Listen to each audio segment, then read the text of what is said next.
Alrighty. So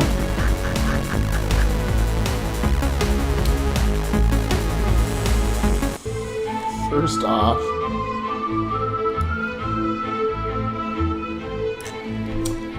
off, I'll check Steam. Steam works. See how the wish lists are coming along.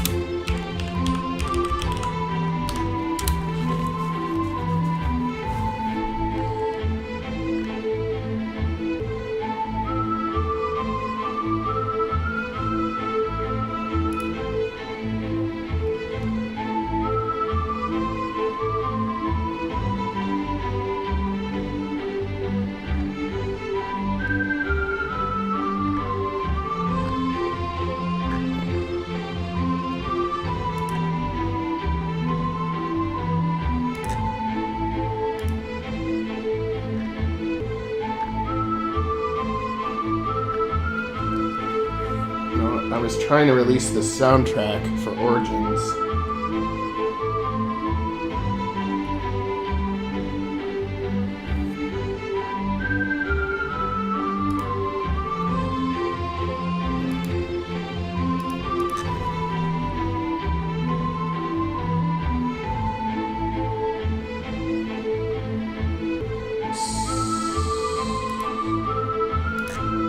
Usually it tells me why it failed. I hate this. I hate the stupid two-factor authentication.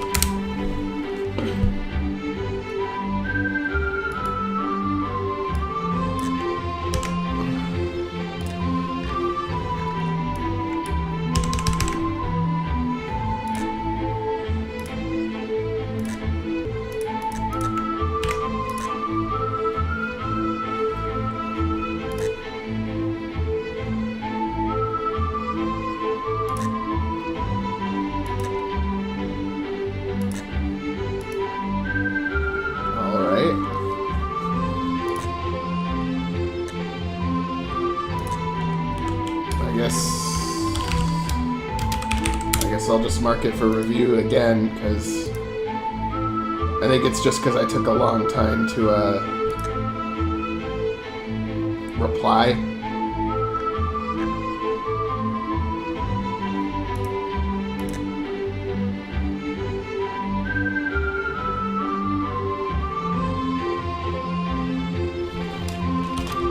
This is such a weird message.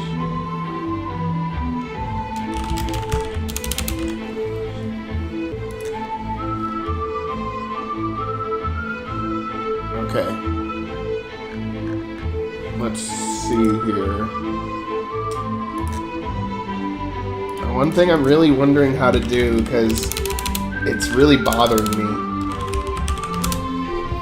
is I don't know how to get the Steam wish lists up very good.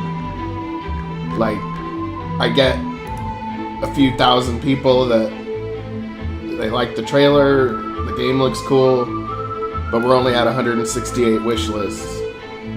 And the wish lists are kind of needed. And I mean, making the game is the least of my concerns. Because the wish lists are kind of needed for you to show up near the top on the day of release. And with Origins, I went through a publisher, and of course I didn't make any money from it because they spent the money on marketing and they take 50%. So there really wasn't anything left over after we sold about 1,500 copies, which is fine, but I'm just wondering, you know, yeah, let's say I spent $1,000 on marketing or more. What gets those wish lists? What causes those to go up? And I don't know. I'm still trying to figure that out. I figured out a lot of other stuff, but this one's a tough cookie. And I look online and it's all just the stuff I'm already doing. But you can see with Origins, I mean, the publisher was able to get to 26,000 wish lists. It just, the thing that I dislike about the game industry, and it's probably the same for the movie industry too, is that there are products that are a very good product that will not do well simply because of marketing, and then there's products that are horrible that sell well just because of marketing. So it's like the marketing side is the part that I detest it, but it's there, it's necessary. Just because I don't like it doesn't mean I don't have to deal with it. So anyway, I guess we'll get back to the game part. We'll see. And that track was called Alien Whistle, by the way. It sounds like an alien whistle, actually. Let's see.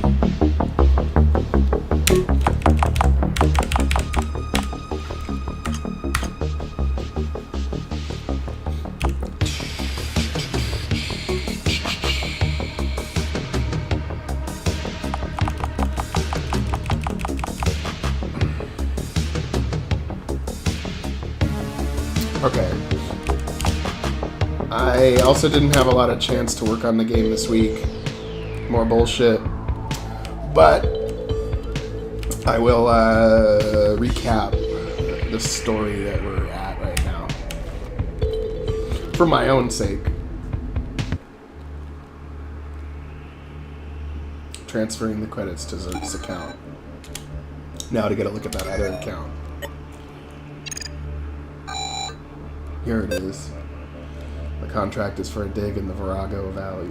It's not far from Mole Town. Are you able to access the information on what's being excavated? One moment.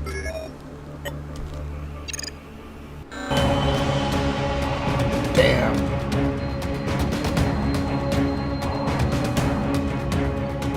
Level 9 threat detected. A quarantine protocol activated.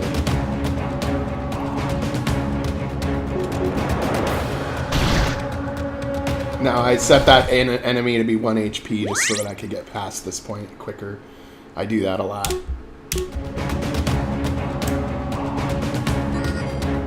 Sticking your nose in a place where it doesn't belong.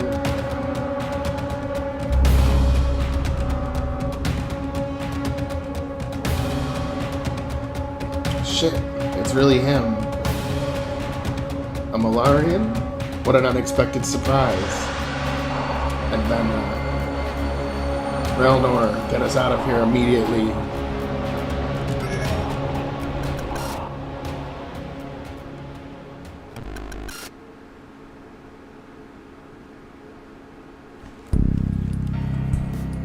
I gotta fix that stupid chair.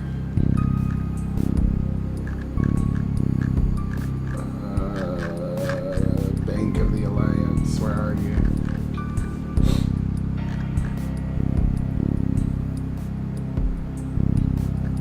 Yeah, Bank of the Alliance, there we go.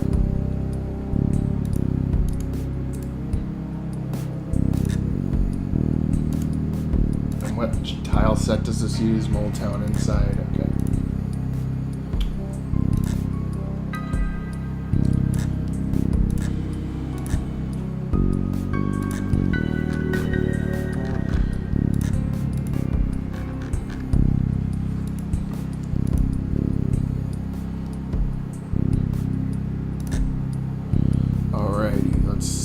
Here.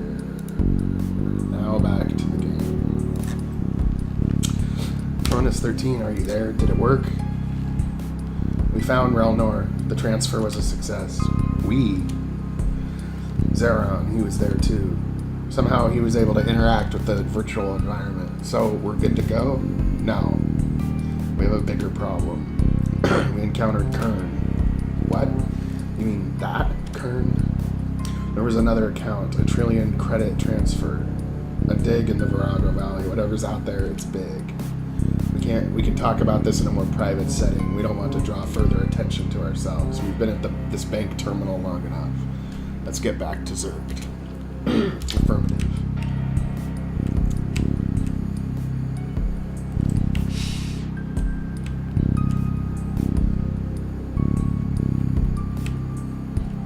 Yeah, the legend.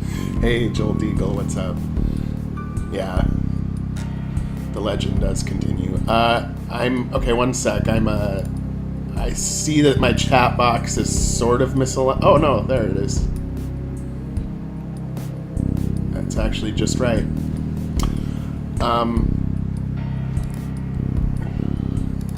Cool. It just showed up like a second later for some reason. Alright. Cool. I set the video this time to low latency, so there's not like a 30-second delay whenever you guys say stuff. But the last time I tried to do that, it had some kind of connection issue, but it might have been a fluke. So we'll see if it works fine this time. The one time I had to like disconnect. I popped out a separate chat window and then captured that so that people could see the people chatting, even if it's not the YouTube version or whatever. Because sometimes it seems like I'm replying to nobody when I look back on it.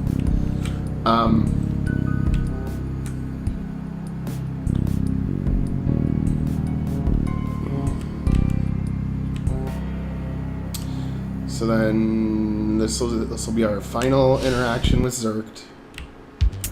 He's not really a villain in this game. He's not really a villain at all. He's kind of more just like a petty, greedy businessman, and he gets into trouble, but because he's trying to make profit, like legal trouble. And trying to sell technology to primitive worlds, you know, stuff like that. Excellent. I got my credits back. Where's Relnor? I'm afraid he didn't make it. There was too much neurological damage. He didn't reintegrate. Then we're shit out of luck. I didn't say that. Some of Relnor remains. What do you mean, some of him? We were able to save his avatar. His memories were preserved. We'll need a suitable host to make the transfer. I'll take his avatar. I don't know, guys. Cronus 13 already has one guest floating around in there. Can it handle two? Cronus 13 has plenty of memory capacity, enough for several more of these avatars. However, doing so increases the chances of unpredictable behavior from the android. That's what I was afraid of. I need to know what Kern didn't want us to find in the Virago Valley. The information on the dig must be stored in the command center's database. You encountered Kern? I did not want to attract that kind of attention. What if he finds out I helped your little terrorist group? I'd be ruined. Maybe you shouldn't have bitten off more than you can chew, little piggy. The fact remains that we need those IDs and we need Relnor's decryption skills if we're going to have a chance at accessing the database. Our people are dying out there. I don't think we have much of a choice. Deactivate the android. We'll begin the transfer. After this, our business is concluded. Doing business with you has become far too risky, even for me. Cronus 13, go to sleep now. Affirmative.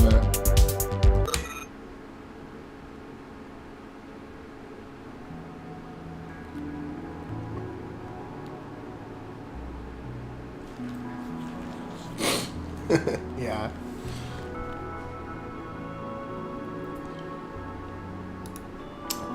Doing a nice deal with him.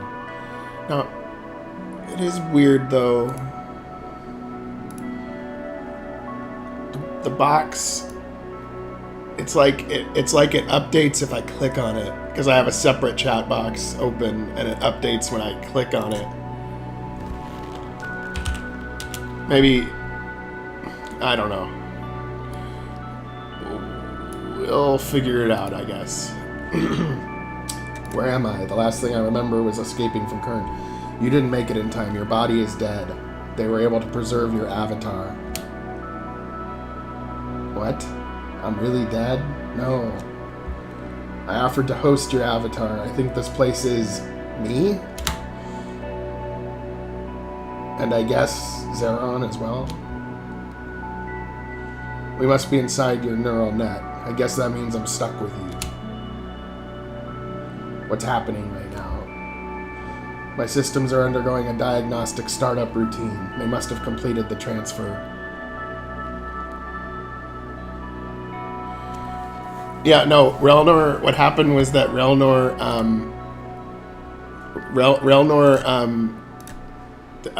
died, right? So you were with Relnor in cyberspace. You were supposed to get Relnor, rescue him or whatever, and his body was in a coma though, because he was trapped in cyberspace for a good while, like a week. And you found him, you got the information, you go to this computer system that indicates that a massive amount of credits was transferred to Kern's company that he runs, because he runs the Interstellar Supply Corporation, and they've never been given a contract before, and it's a huge contract to dig up one relic, and the relic is going to be the supercarrier. Yeah. So in any case, Relnor is dead, but they transferred him into you. And so now, whenever you're in cyberspace, you have like a different set of people that are with you, because we got Zeron that's with us, and he's the Molarian consciousness, and now we have Relnor. And so it'll make for the cyberspace parts to be a little bit more interesting. I'm waking up. And then as you go along, the android, you are going to become more unstable. The android is going to become more and more unstable as it goes along.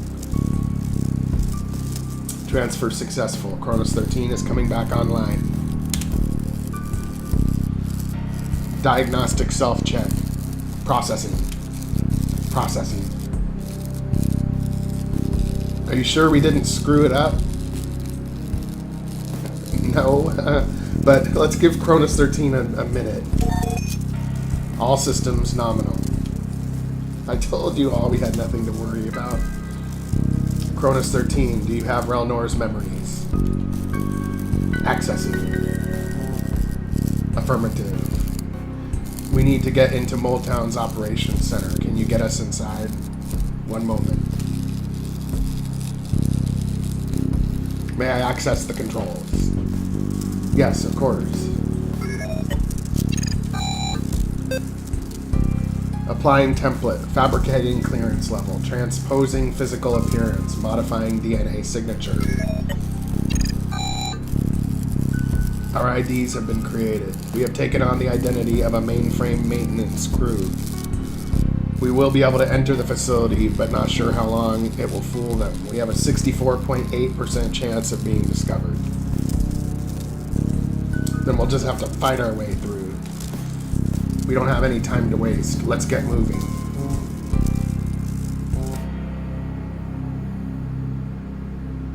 And then we have our nice little robot repair here. Eventually the robot can be modded here, but I haven't added that part yet. But I just thought that this looks cute, like a junkyard for robots, and they're getting all repaired and shit.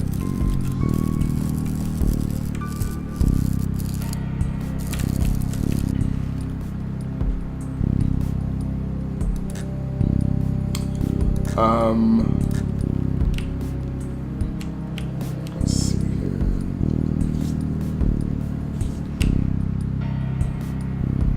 Now we go to the facility that I haven't built yet. I haven't built anything in this facility yet, but we've got basically like the front entrance, I'd say. We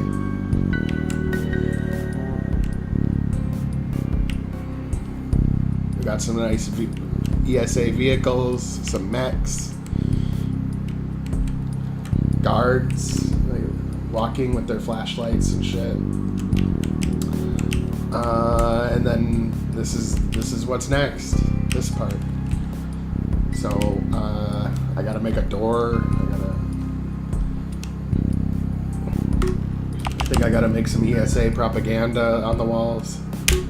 Yeah, I think some nice screens, so with like slogans and shit, where it's just more ESA propaganda would be good.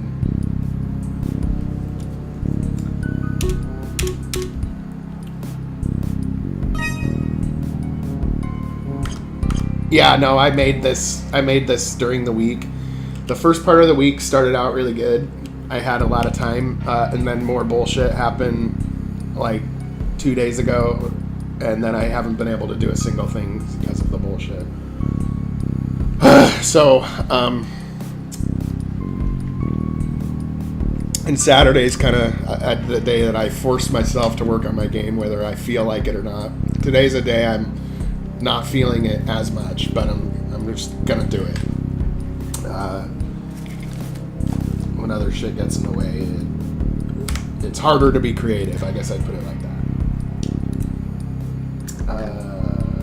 But it's just a feeling, right? Because that's the thing. That's what a lot of artists go through, is they have like where they have like a lack of motivation, or they have like a block that they can't work on it because they're not in the right creative mindset. But it's just, usually it's like if I can force myself to do it for like 20 minutes, then I can stay in that mindset. But that first 20 minutes is the hardest part.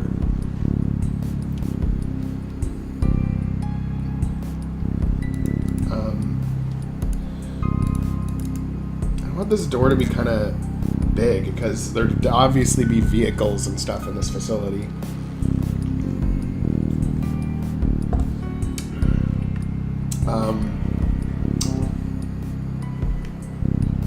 We need some.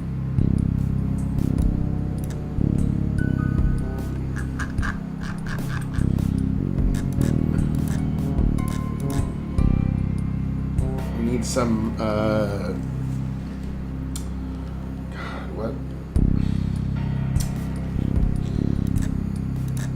Some like banners or something. It's nice. I've gotten more in the habit of making things like flags and banners and like decorations as character sets rather than tile sets, because you can like use them anywhere, whereas when I have tile sets I have to constantly like mix and match them in order to have like simple things.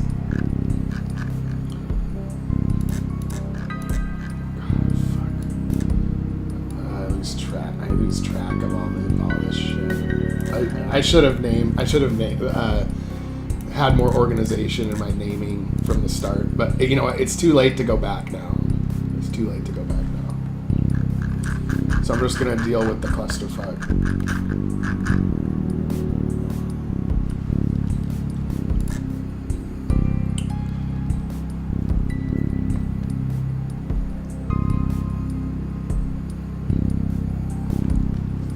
Yeah, you can even make character sets like big, like really big sizes and other stuff like that. It does start to cause a little bit of lag if you go too big, but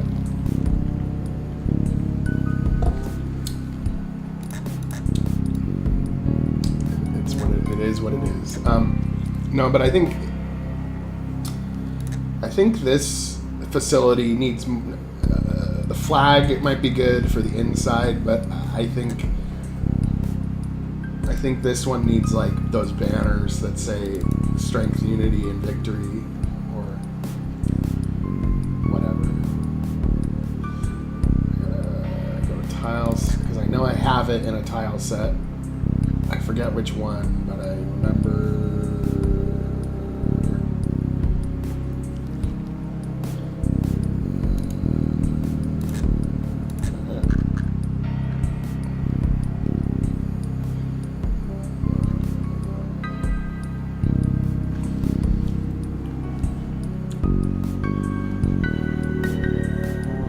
And then who knows, after the main game is complete, it might collapse the timeline where the ESA never existed, and then you could go in any direction at that point.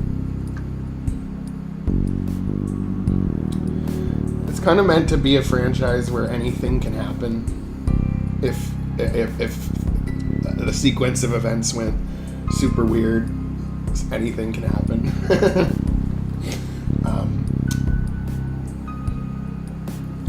Flexibility in the story. Here we go. This is what I was looking for.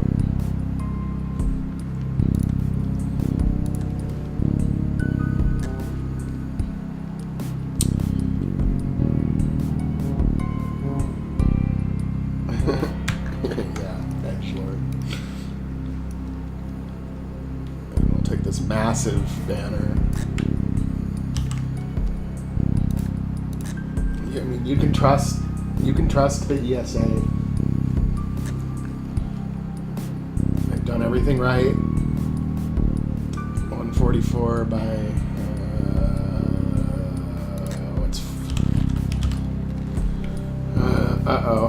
okay. God, I hate when Windows just freezes like that. It's really annoying. 1, 2, 3, 4, 5, 6. 6 times 48. 288. So 144 by 288. I always make these the sizes of the squares, like multiples of 48, as like the size of the image, because then I know exactly how they fit if I put them in the game, because of how they fit with these squares all being 48. If I make them an unusual size, then it always gets aligned weird one way or the other.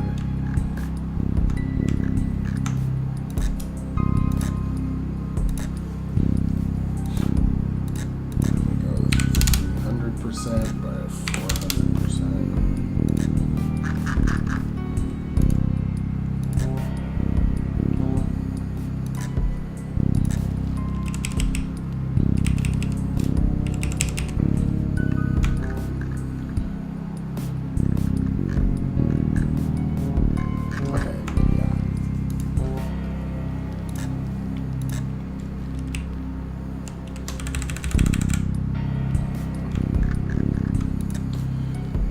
We're going to have to think of the music we want inside the facility.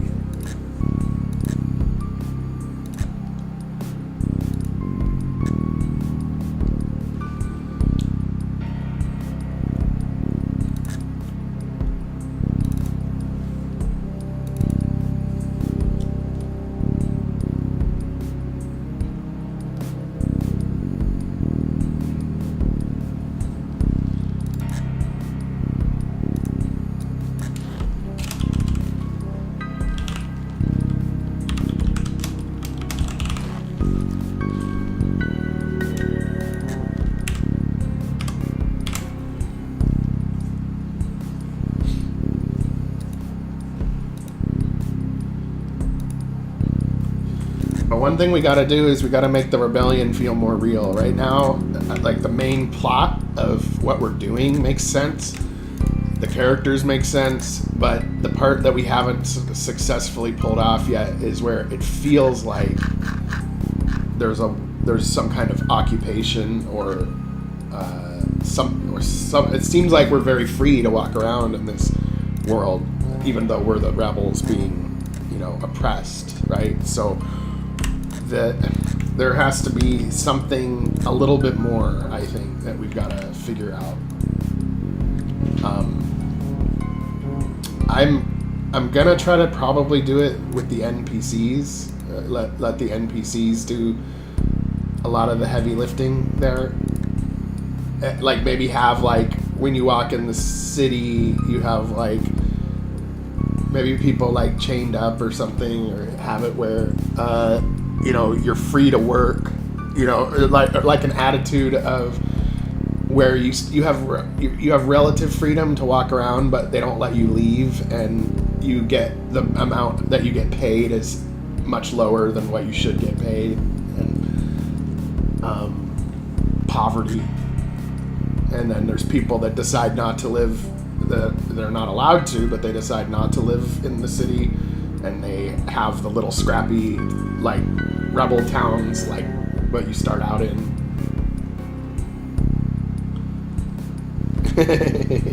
Yeah, the jail, the prison on that station was a little dark.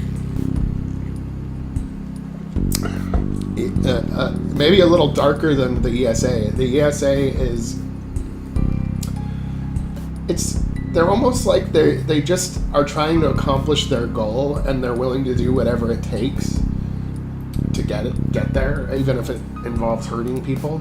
But Resner is a little bit different. She like gets off on it. Like she gets excited by being cruel and unusual. Yeah, and so, but also it wasn't her fault because it was an implant that made her do that. So somebody did that to her, and we don't know who. But I'm thinking it was Ra or Kern because they were trying to annex Resnoria and she wasn't having any of it. So they got Resnoria annexed through other means. None of her troops stood up for her or fought for her because she had been too cruel. And so,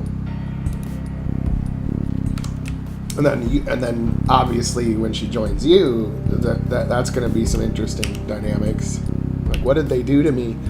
You know, that kind of thing.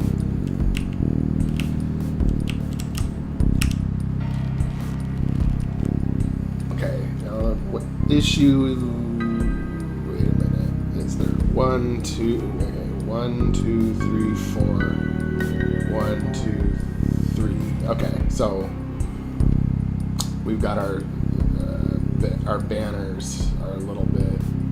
It's because I have an even number. The even numbers.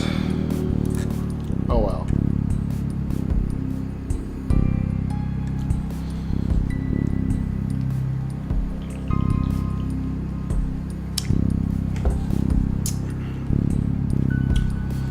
Yeah, it could be.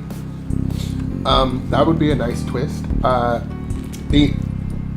What I think we're gonna do in this game, Rebellion, is that the Malarians are basically like the Kalterans, right? Because the Kalterans were wiped out. We don't know why, other than they were trying to destroy Earth, so they got wiped out. Now, what you're gonna find out in this game is that's what happened to the Malarians. God damn it, I hate my phone. It's like everybody hits me up like first thing in the morning, even on a Saturday. In fact, I'm going to turn my phone off right now.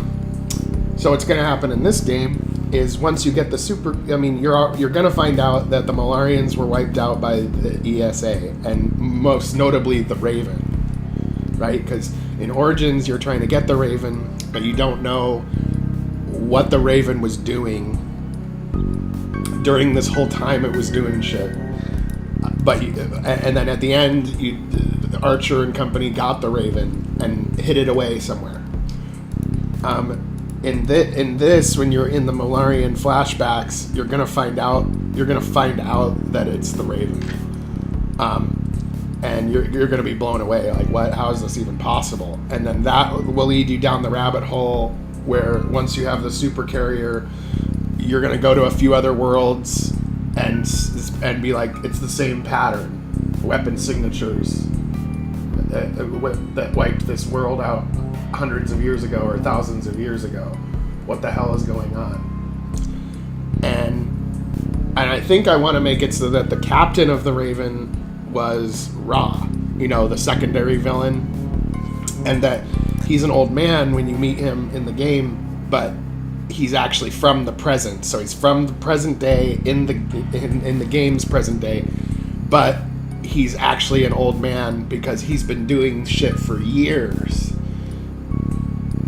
before he retired from being a captain on that ship, and he's now an administrator, but he's actually from the present day, and he's been doing stuff for so many years that he's an old man in the present day where he's from. Yeah, the Raven is the heavy cruiser, and the Dauntless is the light cruiser. And each of them have a different component of those two crystals or whatever that fucked with the timeline. So that's why in the main game, you'll get both ships. You'll get Dauntless and Raven. And I think Carol and Archer and all them will be in charge of the Raven. And then that's when Kern and company are like, holy shit, they got both ships, we're in trouble. And the rebels will have the super carrier.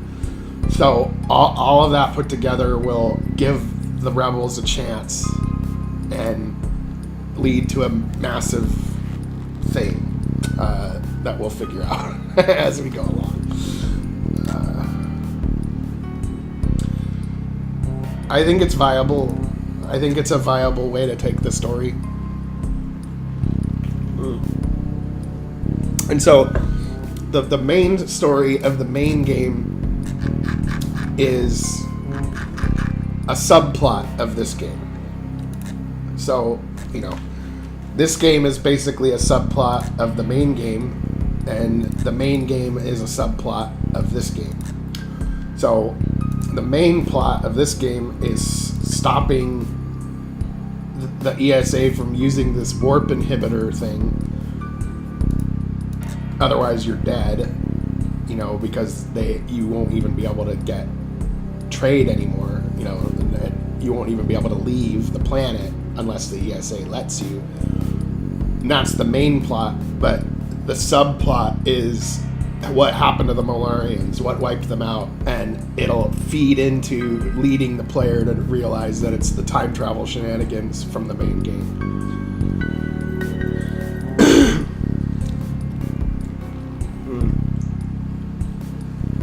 Okay. Let's see. We need a big door here, like a hangar style door. I think the only one I have is one that I've already used that wouldn't make sense to use in the wrong because we already have this exact pattern of door for the Molarian door. And so we might have to make another big door, but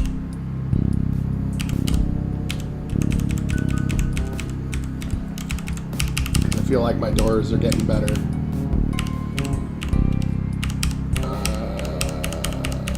And I feel like this type of door is too small.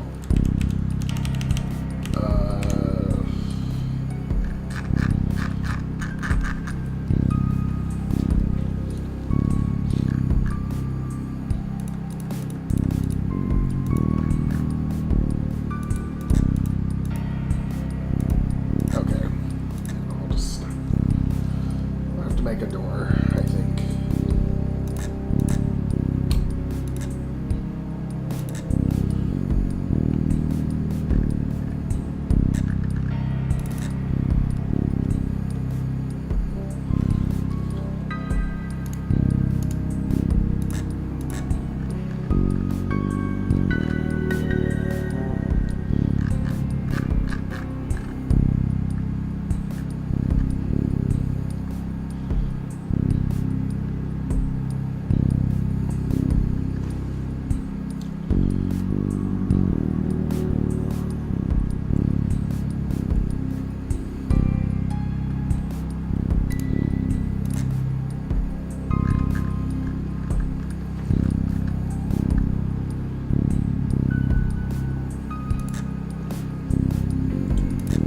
Something along these lines, but just a different pattern.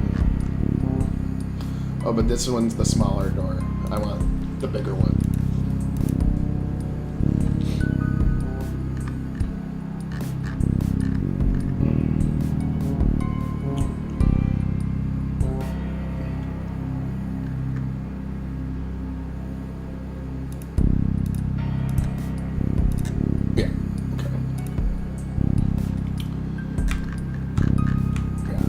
Very chunky door.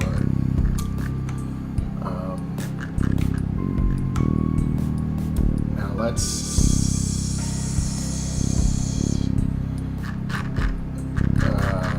man. I don't really like making doors, by the way. It's not really my favorite thing to make. But once it's made, it's very usable and nice.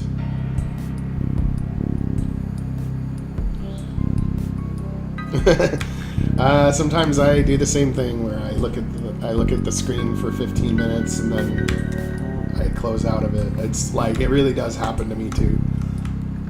The stream kind of keeps me on on the ball a little bit more, to tell you the truth.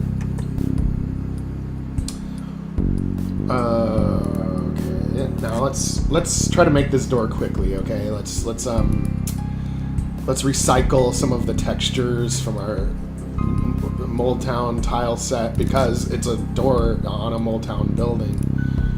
So we can actually probably make a door based on this.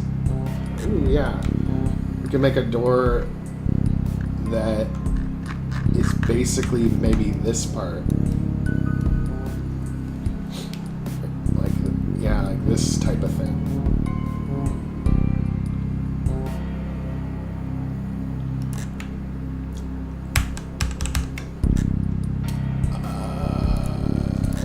And then it'll be smaller than it needs to be. And we'll make sure it's nearest neighbor for sharpness. We'll just stretch it out and see if it looks okay.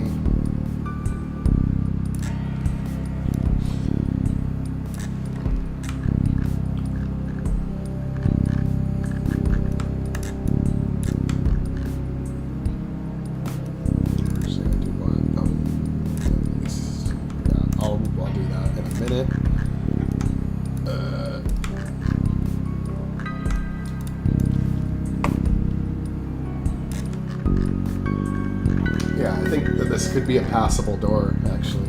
I'm going to have to edit it, but...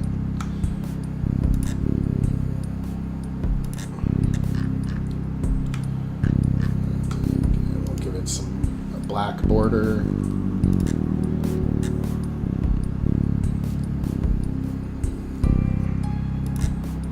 Stroke inside one.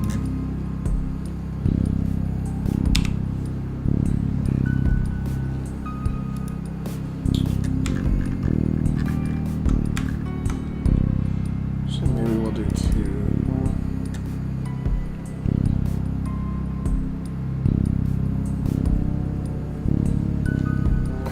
Yeah. Okay.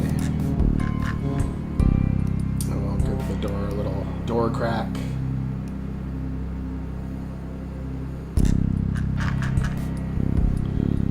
Set the pass tolerance to 255.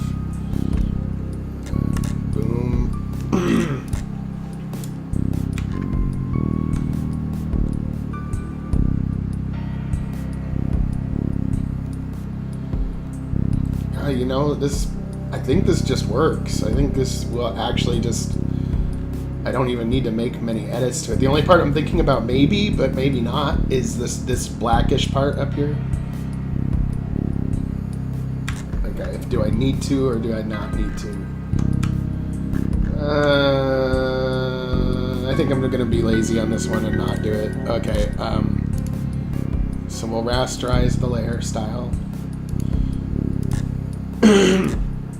Duplicate. And we already have where the door needs to disappear from based on the template of the previous door that we're using, so this should be relatively quick.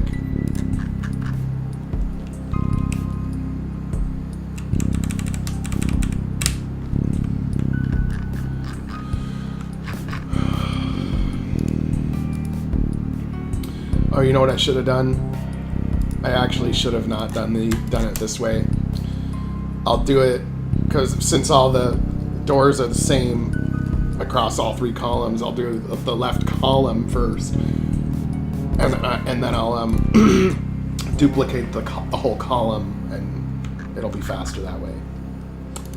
So now we duplicate this.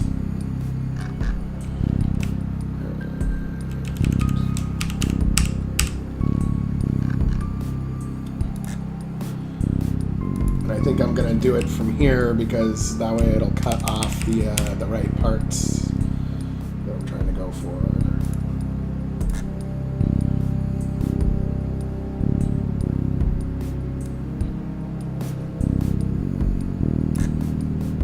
Free transform. Okay. I'm gonna go right to the edge of. To that edge.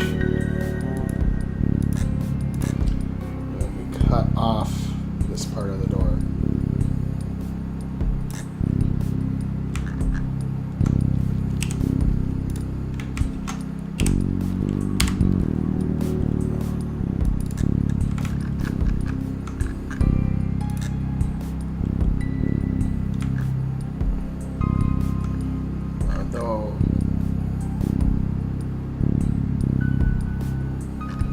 Oh, yeah, okay, we're good.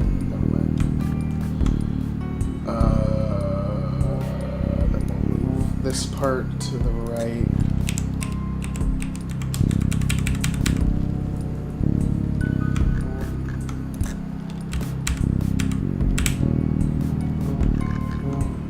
And cut off the tail end of the door.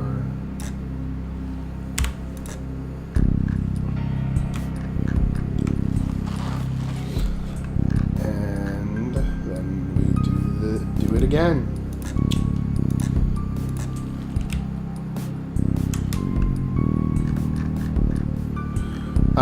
I don't know how many boss battles will be in the game, but I can already tell you that this game is longer already. If I blow through the game as fast as I can right now, it's about 3 hours. Origins, I could get through in 3.5 hours if I played it as fast as I could.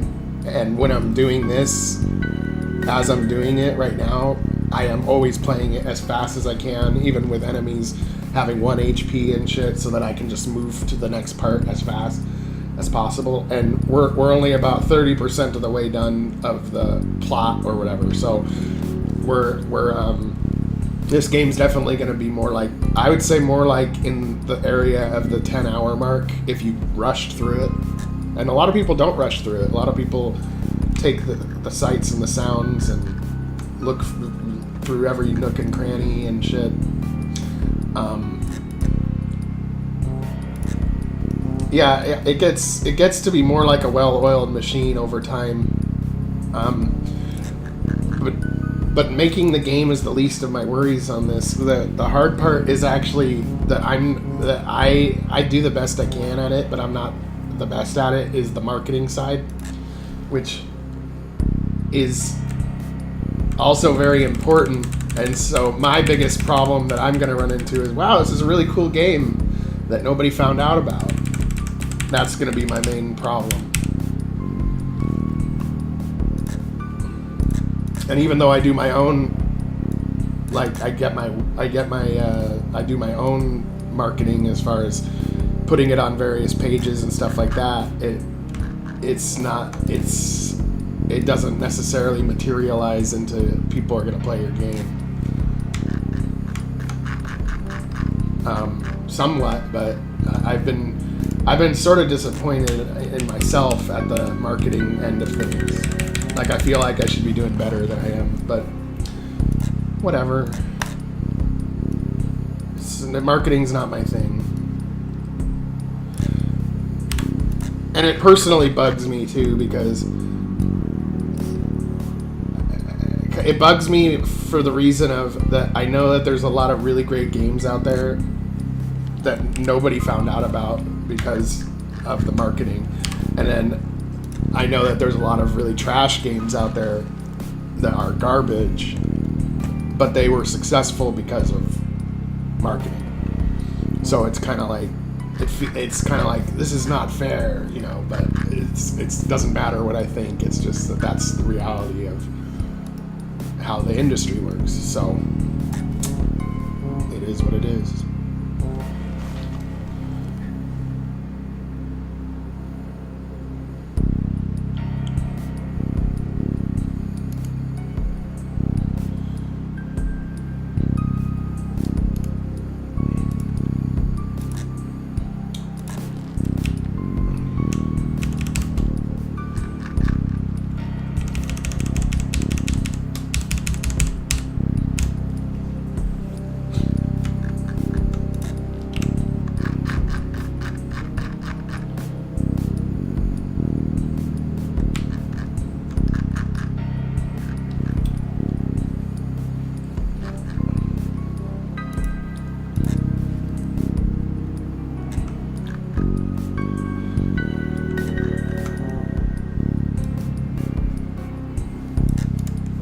almost done with this door. It didn't take us very long. I think it's gonna look good.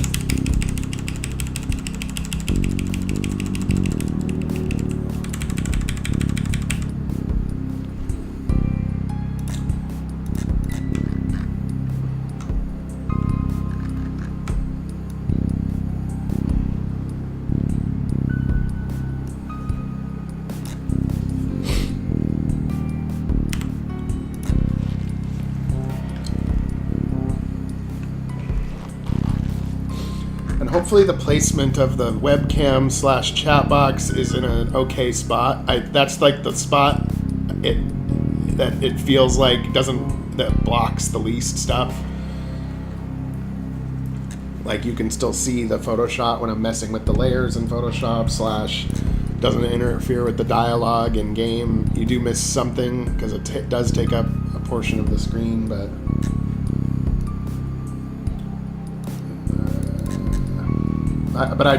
I always like to, it's a bias of mine, I always like to do everything in full screen mode. So it would bug me to have like the window off to the side working on it while my webcam is on one side. Like I literally like having the full screen experience.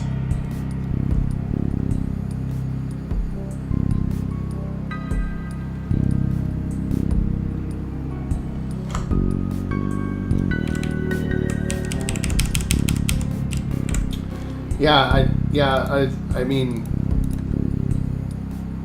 when you say groups, are you talking about Steam groups or something else? Because, you know, I haven't even gone in those groups, so I don't know if they are viable as far as people translating to wish lists. But I'm trying to get the wish lists up. That's what I need to do. I mean, this game might be done well before it's released, because I have to figure out how to get those wish lists up before I release. Because once you release, it's much harder to get the game recognized. No, I know, that's what I mean. Yeah, I haven't really tried. I don't really think the Steam groups would work, yeah, no, I know also that there's a fan base out there. There is a fan base out there for this type of game, but how do you get to them? You know, I don't really know. I put my shit everywhere. I mean, I put it on Reddit. I put it on Facebook.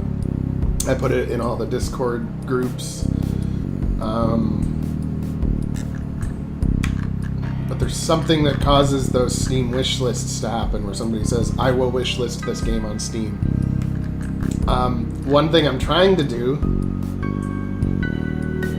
is, I'm very close based on the number of watch hours, based on the subscriber count for my YouTube channel, that they let you put cards, which are those things at the top of a video that go to a URL. But once you're a YouTube partner, which I'm close, and so then I could actually put a card in every one of my videos that once you click on it, it's the link that wishlists the game on Steam or something like that. I'm trying different things. I'm learning as I go along,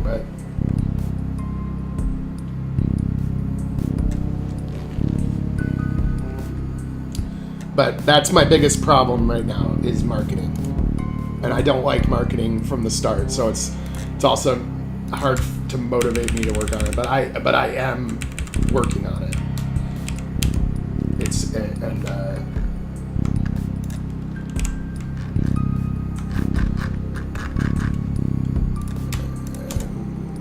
I'll learn a lot. I learned a lot through the process last time too. When I went through the publisher, such as the day you release it, what other games are coming out that day. That makes a big difference. So And usually people release, it seems like the biggest releases happen on like Tuesdays or Thursdays or sometime during the week and not the weekend for some reason. And I'll show you one thing in a second. One sec. I just want to finish saving this file before I get out of here. Doors 10.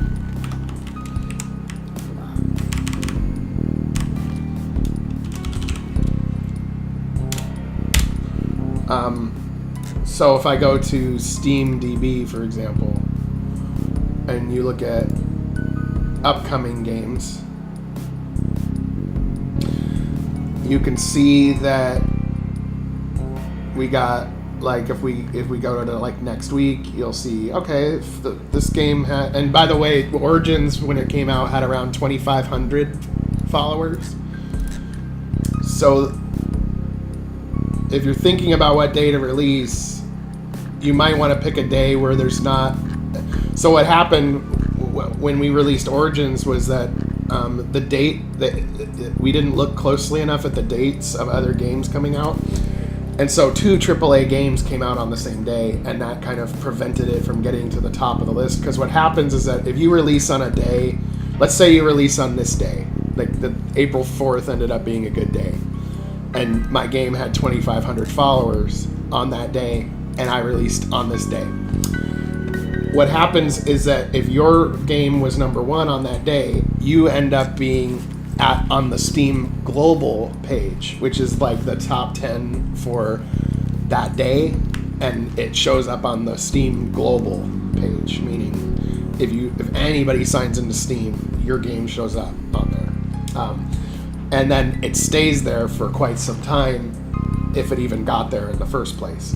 So there's a little bit of logic to it, but the part of the logic that I haven't figured out yet,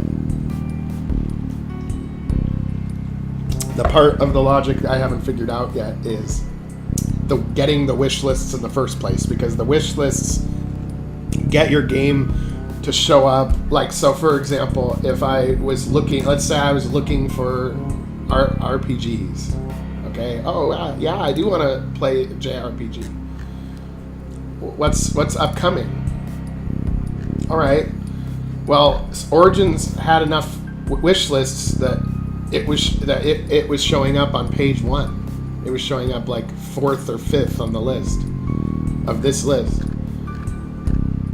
But if your wish lists are low, then it might show up on page. I'm seeing where Rebellion is, if it's even gonna show up. Oh, yeah, Rebellion is there on the 7th page, and it's because of the wish lists not being high enough. And so, if we were able to get those wish lists up, we would end up on page 1 again. But the part of whether your game busts through in sales or not, it has to do with the quality of the game, of course. That's not a problem. But also this part of when you released it, was it #1 on that day? And if it is #1 on that day, it shows up on straight up. If you went to the main, like, Steam page, like this page, it would show up like here, or like right on the front page, and that gets a lot of sales apparently. So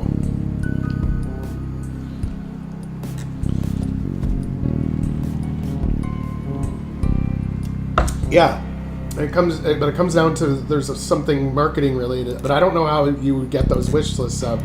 Like, it seems pretty hard, but I'm gonna try. I'm gonna keep trying. Let me see.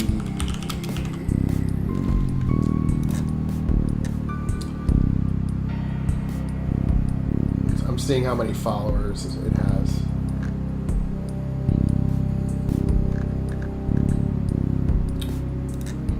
How many followers does it have? 25 followers. So see, we don't have any followers either. But our other game had 2,500. But it was just because of the marketing. And the vast majority of the sales were on day one. On day one, we had 500 people playing the game at once on that day. We sold about 1,500 copies total of Origins. But I'm trying to figure out how to crack that code. I realize I'll probably have to spend some money, but I'm just wondering how I could even get, like if I did it the manual way and I was able to get at least 20, 30, 40 wish lists a day, how would I do it? And I'm still trying to figure that out.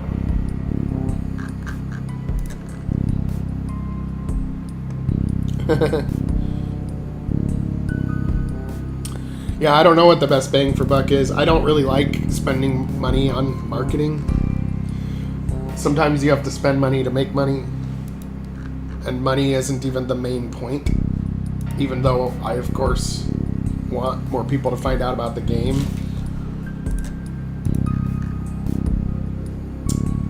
But my main strategy is that, you know, one of them's going to bust through and get well known in some sense, and then people will go back and check out the others because they want more. They'll want more of the story, you know.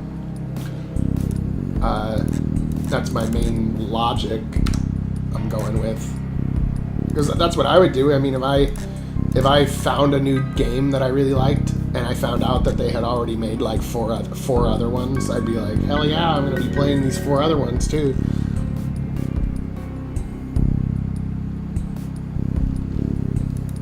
Yeah. And it has been, but I have seen progress. I mean, the YouTube channel is getting up there. The more people are aware of the game, but it's been, I would say, gradual, but it's happening.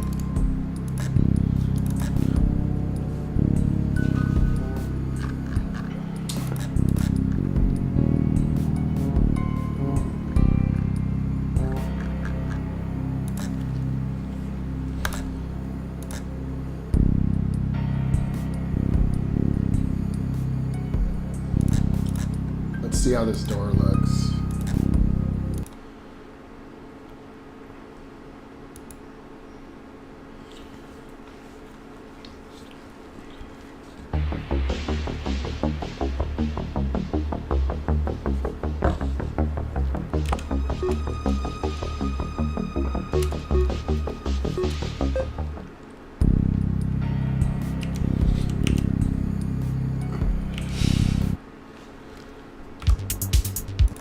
Yeah, it looks okay. It just looks like it's, but it looks like it's too much a part of the building.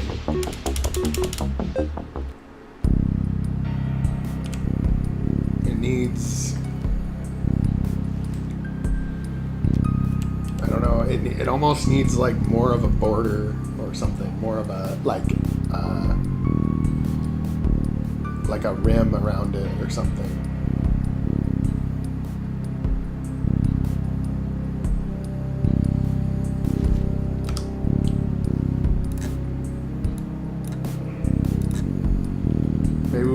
Maybe if I put something around it, it'll look different. Like maybe if I don't know how wide does that door go? 1, 2, 3, 4, 5, 6, 7. Okay, so 1, 2, 3. Okay, so here is where I want to do it.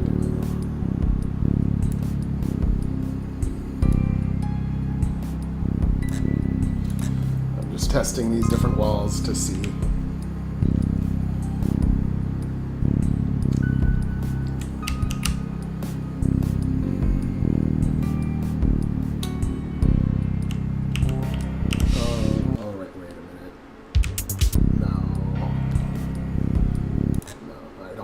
those are the ones, but they are something.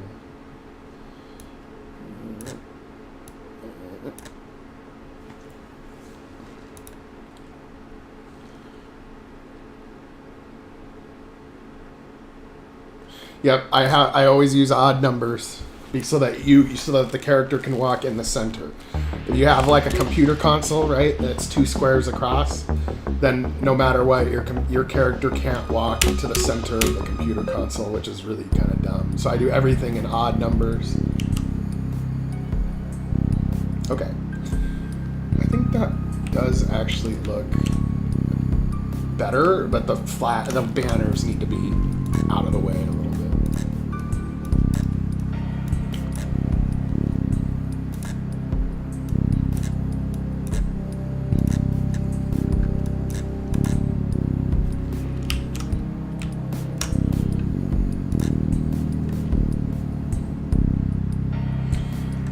Yes, it is big enough for their trucks.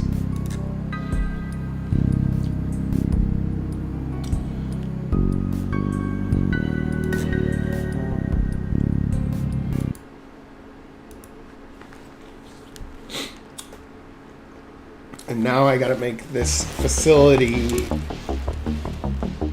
on the inside. I gotta make it look interesting, I guess. Okay. Yeah, that looks better. That looks like a proper door now.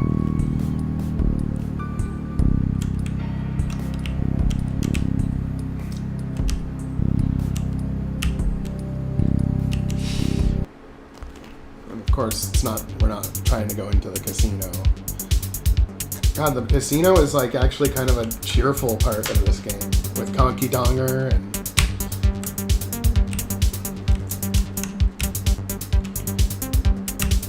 the music. It just makes you feel like you could be a winner if you just with one more spin.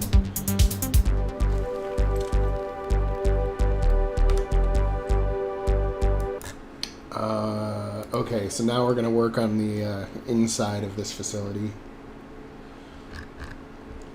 God, I always hate doing the first room. Whenever I start a new map, like the first room is always like the part that I hate the most.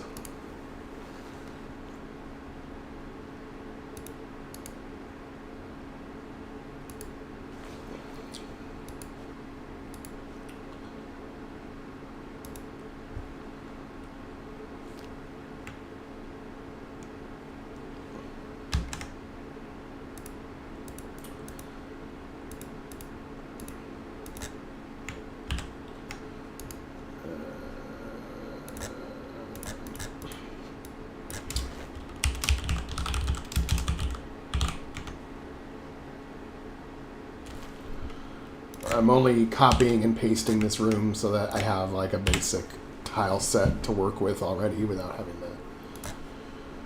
to redo everything. Okay, and then I erase everything in here.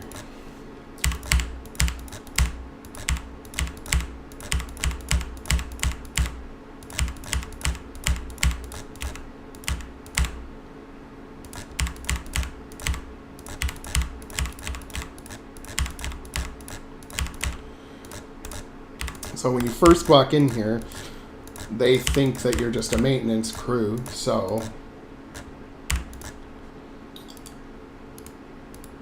it won't be necessarily that they're out to kill you right when you walk in there.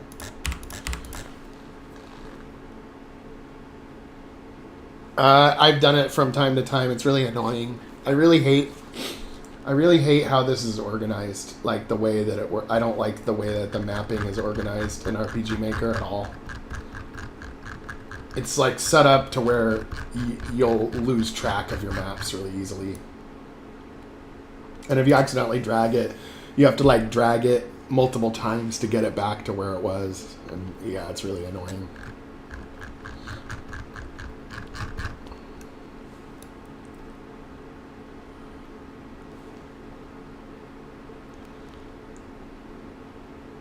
Also, what would be nice, it seems like it'd be very simple, but they haven't done it before, is if you had like a nice little search bar up here, And you could just type in the name of your map that you remember the name of it, and then it would just pop up as an option. Like, that would be cool. But nope. Or the same thing for, like, if you have, like, so many items and skills and stuff, just a little search bar at the top, and you start typing it in, and pop, pop, pop, and then what you are looking for just pops right up.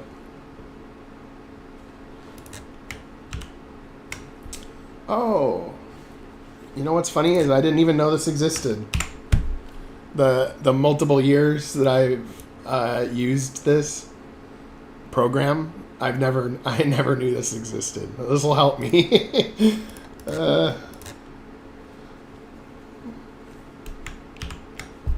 Yeah, wow, I did not. Thanks, Joel Eagle. I didn't even know that existed. My bad. Alright, well, that'll make things easier for me now.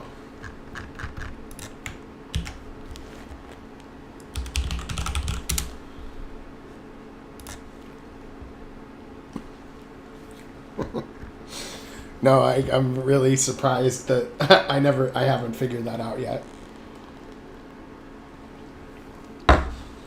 Well, guess what? That'll speed me up even more. I did spend a lot of time manually scrolling through looking for shit that I didn't know where it was. So this will be a lot easier now. Wow. Okay.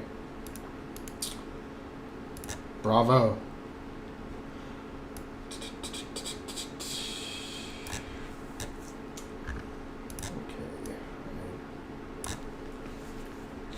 This would be a more orderly facility. More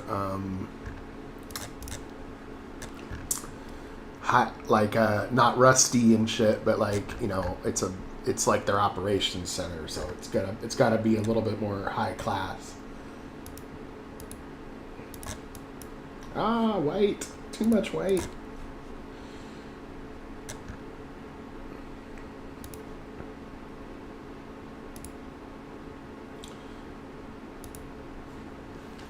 We got to think of some music for this place.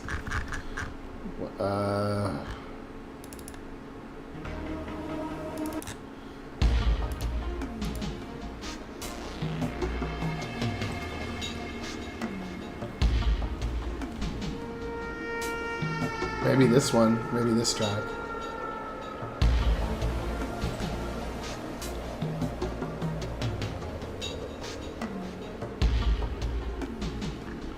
We can't use this one because we've already used it before in a similar-ish ESA facility. And the mood will be less like you're breaking in and more like we need to find something here. So this one kind of seems like it would work.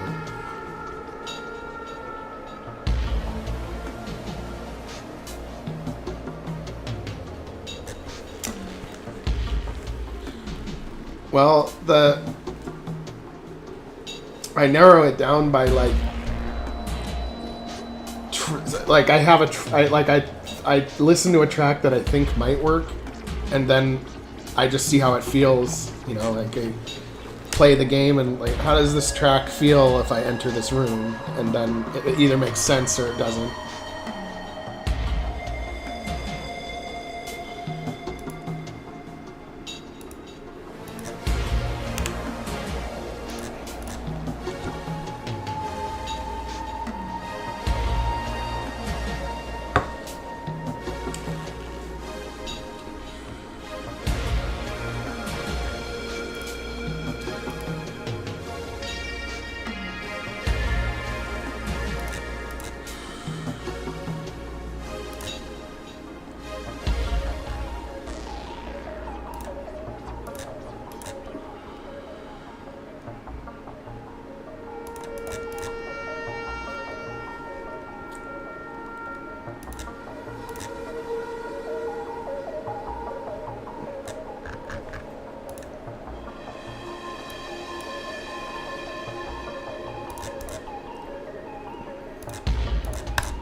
I'm just experimenting with different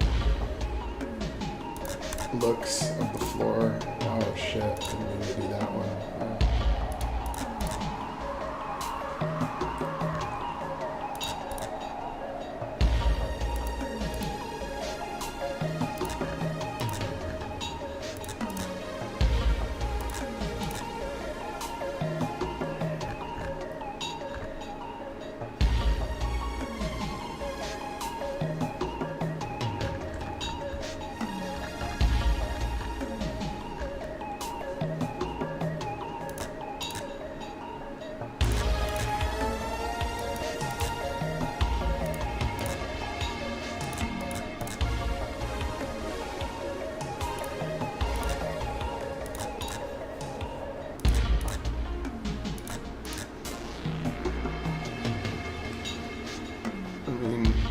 This one probably makes the most sense to me.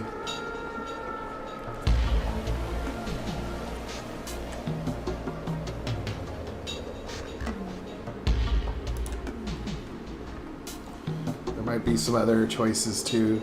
I just kind of play with it and see how it feels.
I think so far that would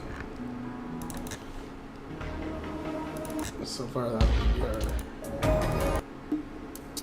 yeah, so far that would be, this would be my first choice so far. I might have to play with it some more, but let's see what we can do for the inside here.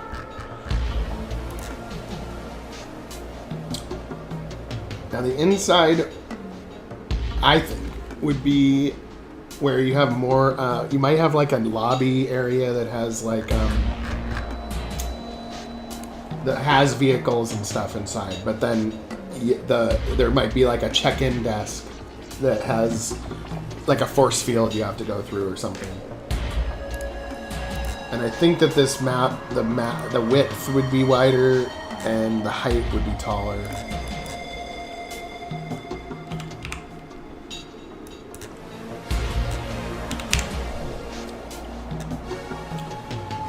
Let's just make the map by default 51 by 51. We can always fill in more black if we need to.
Yeah, the first room is always tough.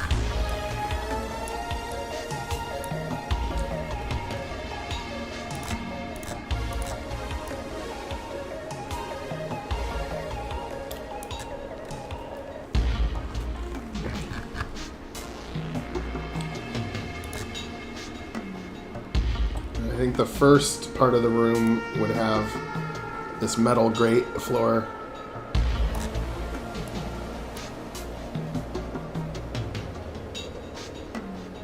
Because of all the vehicles.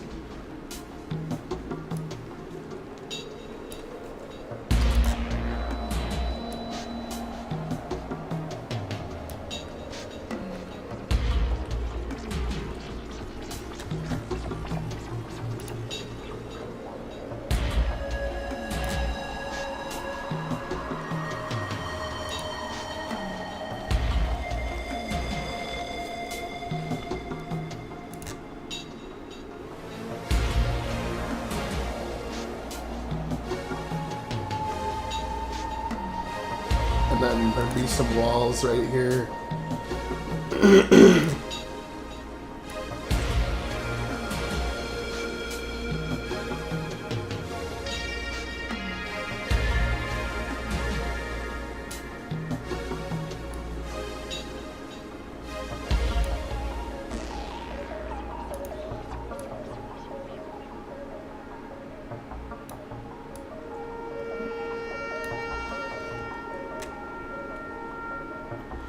And then I think there would be a force field here.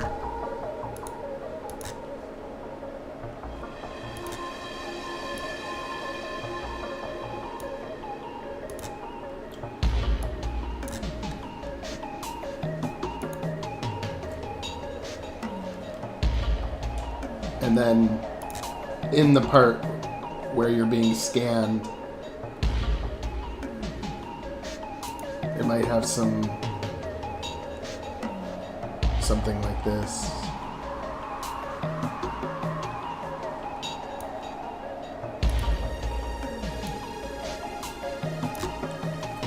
With some caution tape on both sides. But maybe the scanner won't, maybe yellow with yellow isn't best. Maybe blue? Maybe, because we don't want to have too much red. Some purple, maybe white. Maybe white, yeah. And a high intensity scan that would be very bright.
There would, of course, be stuff like boxes and supplies, ammo.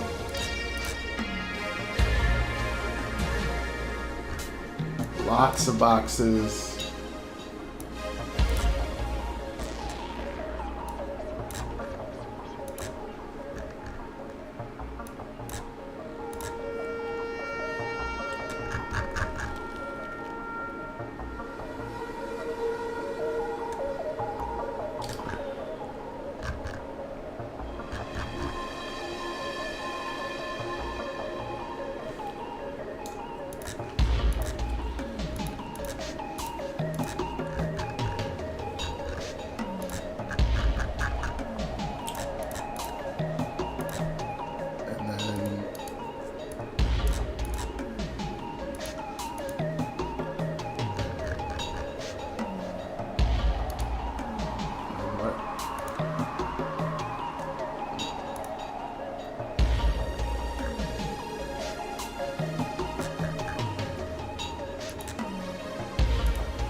Let's see here.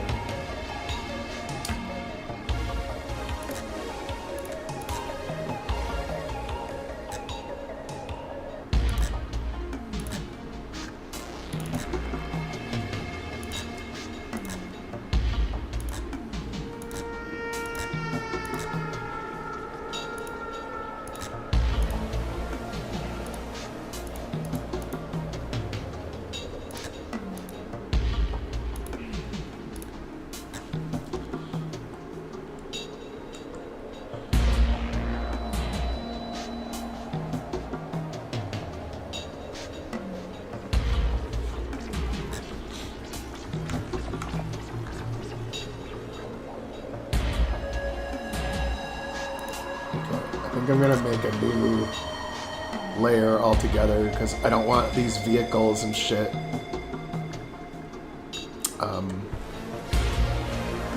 in this layer.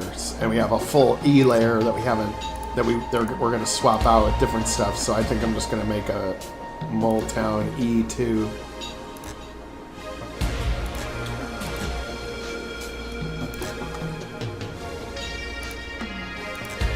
The thing that bothers me the most about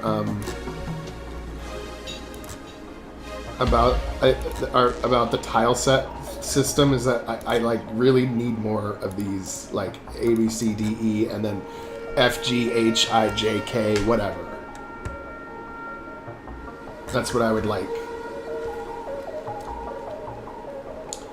Because I have to like strategically, like I would like to have like one master tile set that I could use like any one of the layers anywhere, and it would help to make the maps like more diverse looking. But what am I gonna do?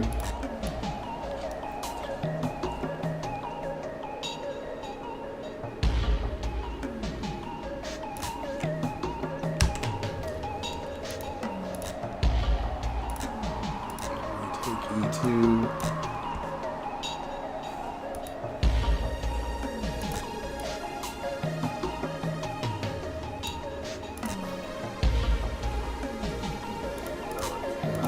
The ESA banner. No, So we'll leave the ESA banner.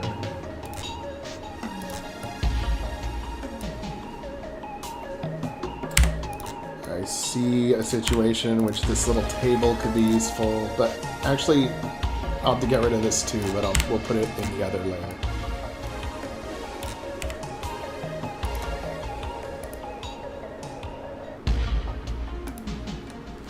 Yeah.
Oh, great. This problem. When Photoshop just copy and paste stops working, and it just doesn't copy the previous.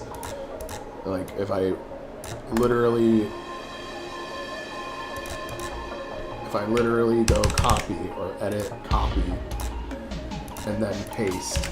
Okay, good. That does it when I do it with the mouse, but not with the keyboard, I guess. I hate when that shit happens. Like, simple shit like copy paste doesn't work. Okay.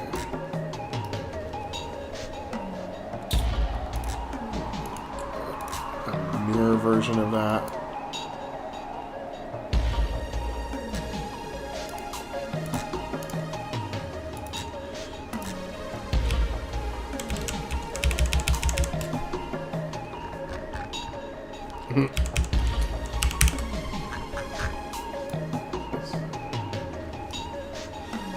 See, and after only a few things, I've already almost filled up this entire tile set layer. Because I like to make stuff big because it makes it feel like, because you know how like in most RPGs you see like the towns and it's like, man, it looks like that house that the character is walking into is only like 5 feet by 5 feet, and like it would be like almost like it's a dog house or something.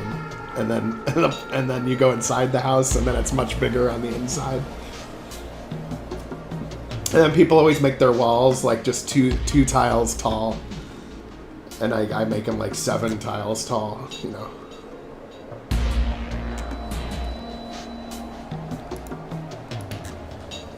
Yeah, or people make the boat like, or car like smaller than the character, or like the same size as the character, like. It's something I notice in a lot of RPGs is like the scale of everything is off.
Yeah.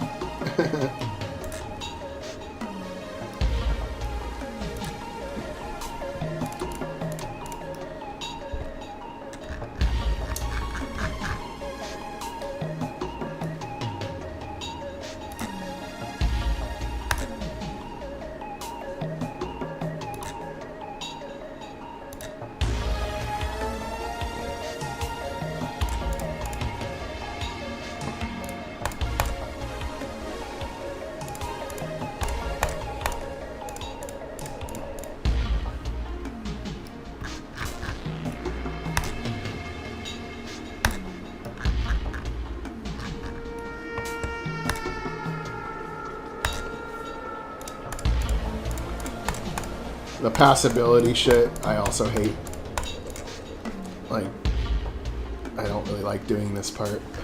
And then it's always like a little off, like where you either make it so you walk through it, or you make it what you walk under it or over it, but it's never like quite right sometimes.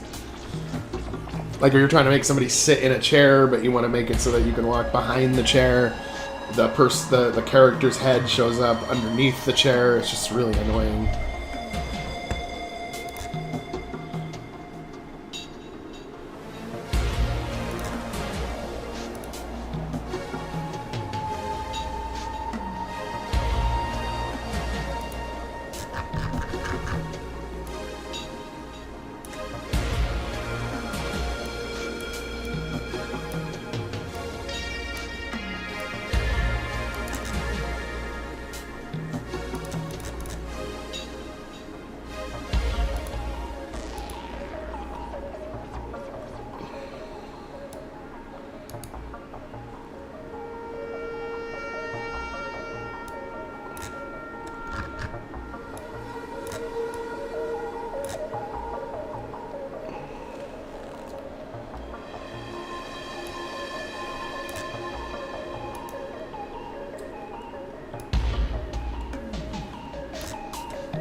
What's OMG? Kiyasu?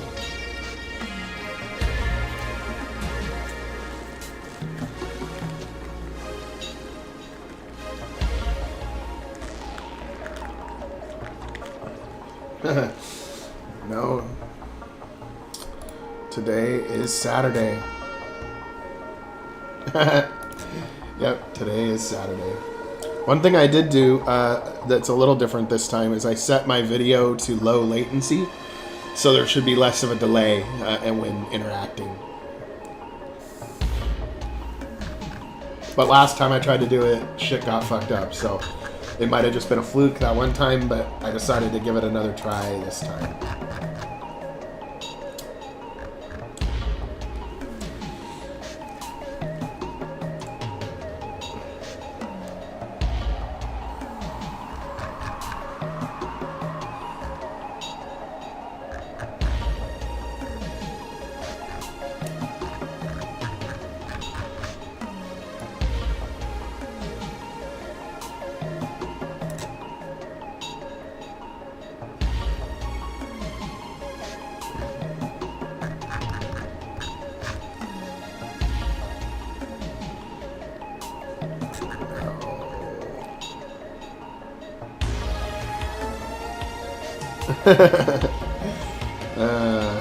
I'm sorry that my trailer ruined your life.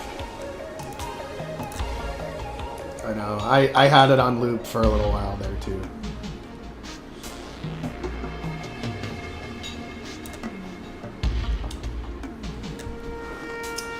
Also, it did get a little bit of traction on Reddit as well. I think I got like 50 upvotes or something.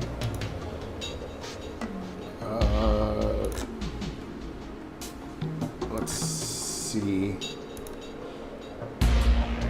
Hot. Yeah. 55. 55. So anybody that's on the rpgmaker Reddit, please upvote.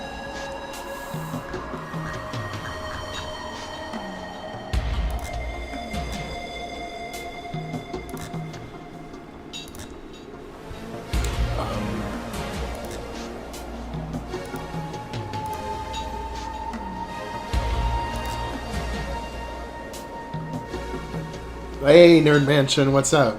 Good to see ya.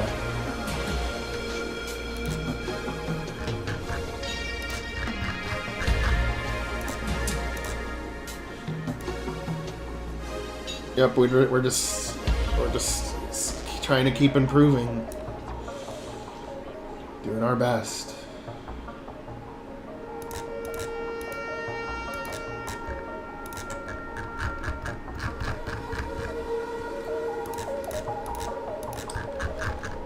I think I need to add that.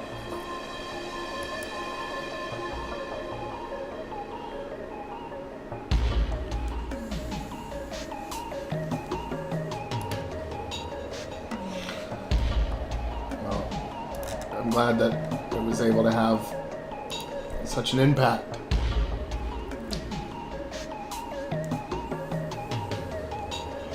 Let's see.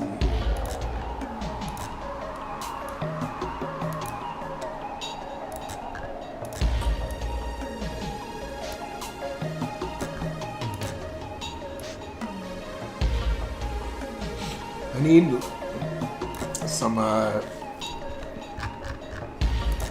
doing this. No, okay. I need, like, a layer of glass. Because I think that they should be behind, like, bulletproof glass or something.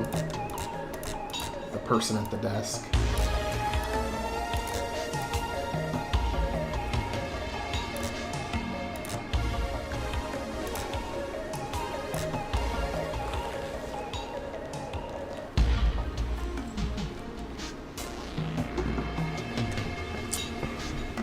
Thanks, Nerd Mansion.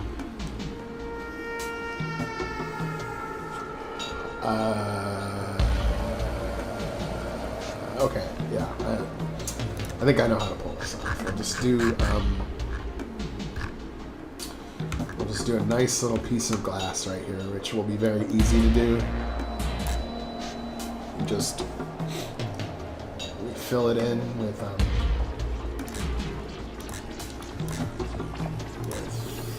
we do a new layer first, paint it white, and then we just set the transparency to be like 30% or something. 30% might even be too light or too heavy, I don't know. We'll see.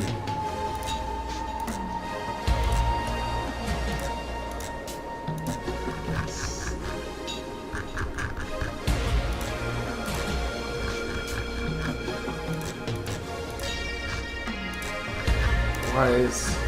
Oh, it's hard to see, I think, that that's it. No? Wondering why that's not working.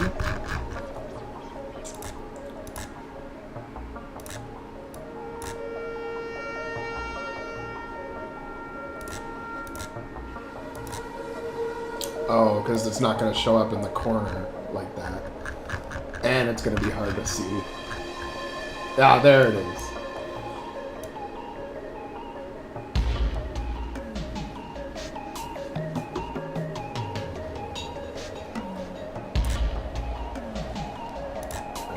And then, yeah, then we'll close it off like that, so it looks like it's part of the room. And then maybe we'll make the top wall normal. Yeah, that looks good.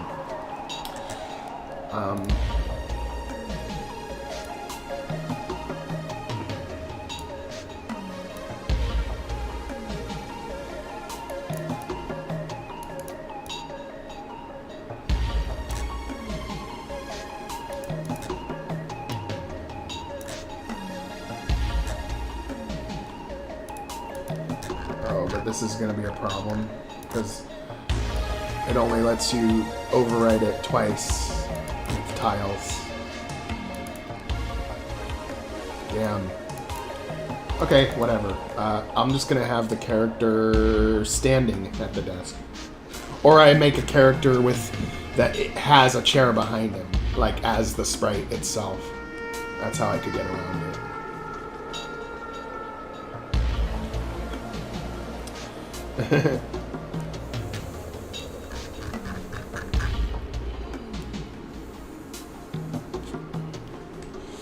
Let's see here. Chair with character. In fact, I don't even have an animation for this, for the computer facing this way. I kind of don't feel like doing that right now, so I'll maybe just wait on that at the moment. And then we want to clearly put this glass to be above the characters.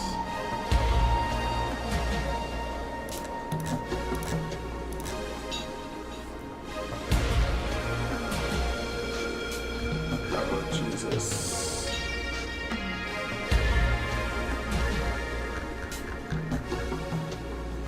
Which one is it? Oh, this 1, 2, 1, 2, 3. Yeah.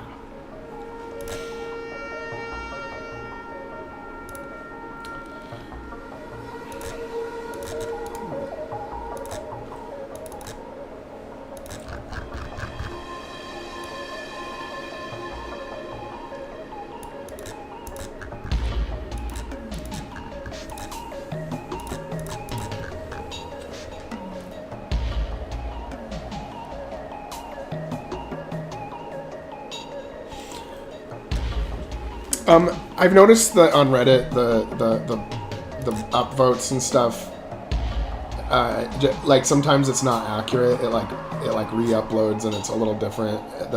Even if you and even when it shows like your karma in the corner, sometimes it'll show 0 even though you have 100. I don't know if they're tweaking the numbers or whatever, but I've seen it multiple times, like update wrong and then update correctly again.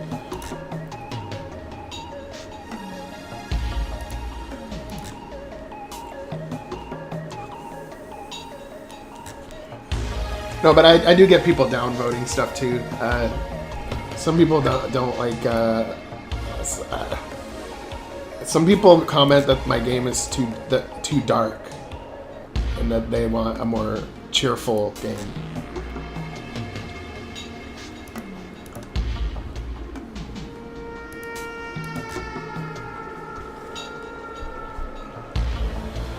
Yeah, I don't know what's up. I don't know what's up with people. Why people go out of their way to downvote. It's shit that's just like, Merry Christmas, happy.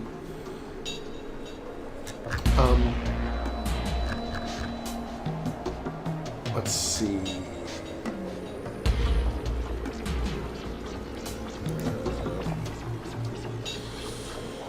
Let's go inside this building and see what it feels like.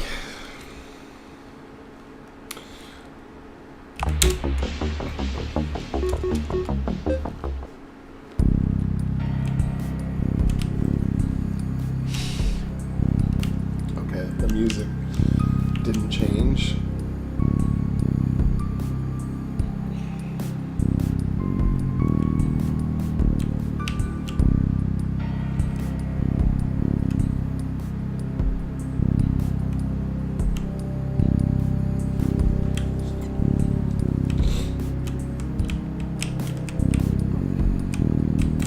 I think the mechs look pretty cool, actually.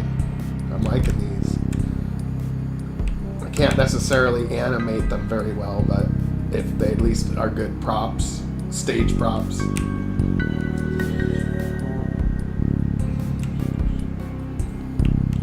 These rovers look pretty good too. The room is a little big, but I think I'm gonna fill it with stuff to make it feel smaller rather than actually making it smaller. This guy will be behind the desk.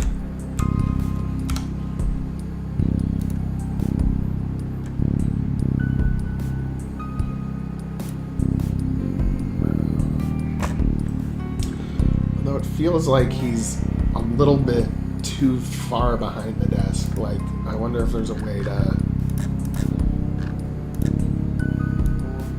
Yeah, I can get away with moving this computer console up a little bit more.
Yeah, I actually also try to pick music tracks that remind me of like video game RPG music from like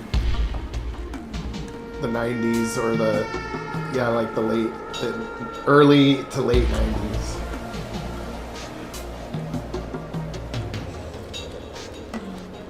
Hola. What's up, German Falcon? This one is the one we're working on right now is actually Starship Rebellion. Origins has already been released. It's and I hope that you have played it and that you enjoyed it.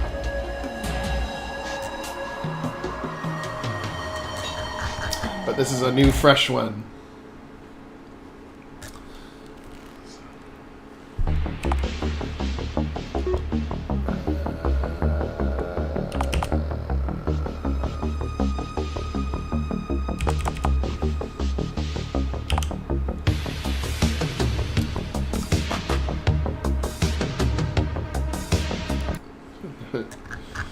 So we got Joel Eagle and we've got German Falcon.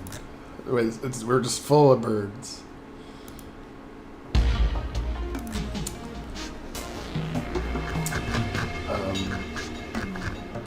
Let's see.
Well, with the faces have actually been made in a number of ways, some better than others. I've had some made by people custom. I've had some people make faces custom just because they wanted to, and I was like, hell yeah, they look pretty good. And then I've made some of my own. I have my own face generator that I made in Photoshop. So, faces, Galacticron's face generator, and all it is like where I have like various parts, different species, different parts, different clothing, different noses, and then I just mix and match till I find something I like.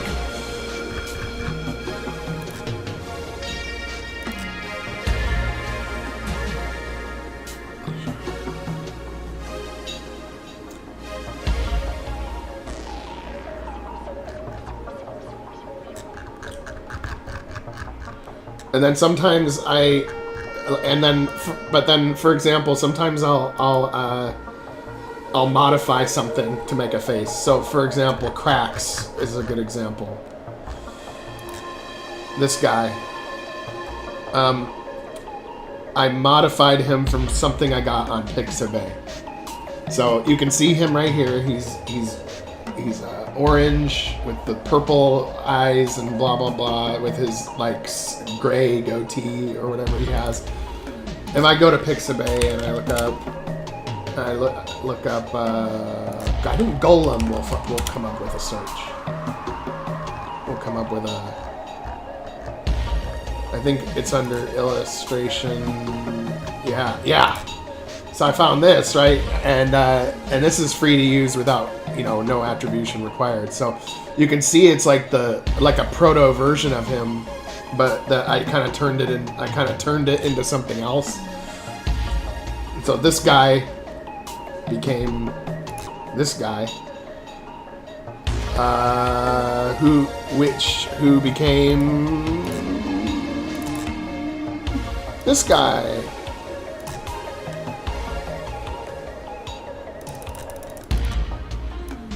This guy. So he's evolving. He's becoming something different, but, at first it came from somewhere else. So there's a lot of stuff like that of how I make stuff in my game. I prefer to call it kit bashing. I do it with a lot of stuff where you find something, you kind of cut it up, move it around, tape it to something, and then it becomes something different. Of course, some people flip out about that, but that's how I do it a lot of times. Okay.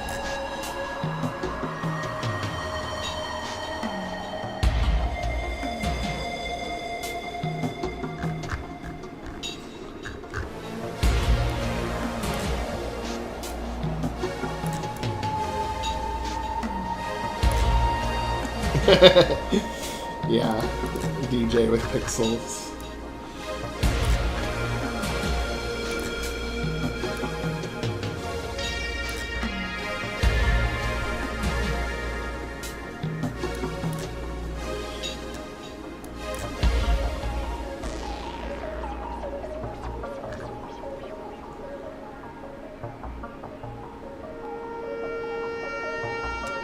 Let's see, what other...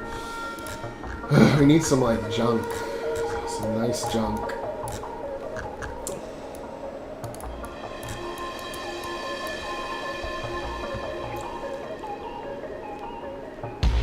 Let's see here.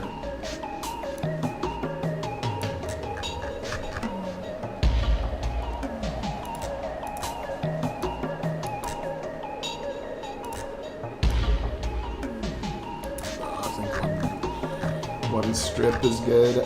Okay. Let's see if the room feels alright. Maybe we'll put these guys closer together. Or maybe it'll be too weird.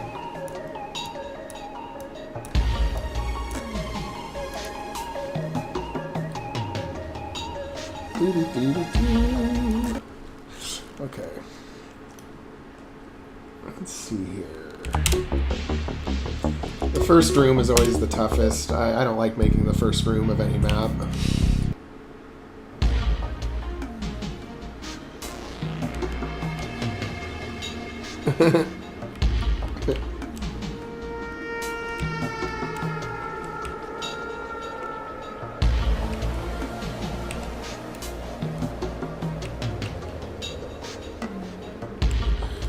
Oh yeah, no, I hate the chibis.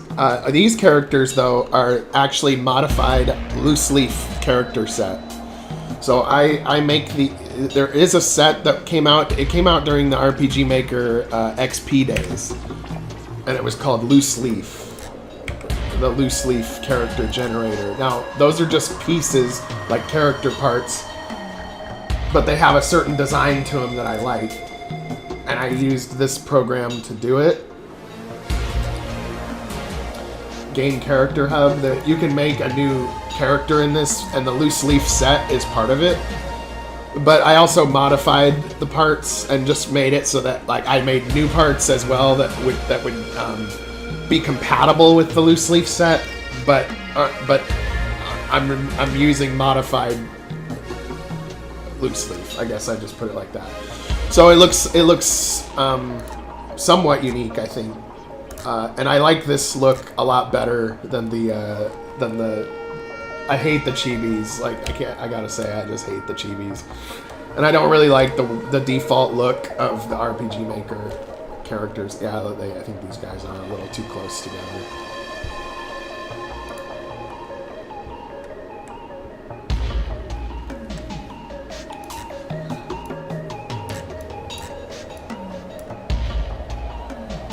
But yep, I am not a fan of the chibis either.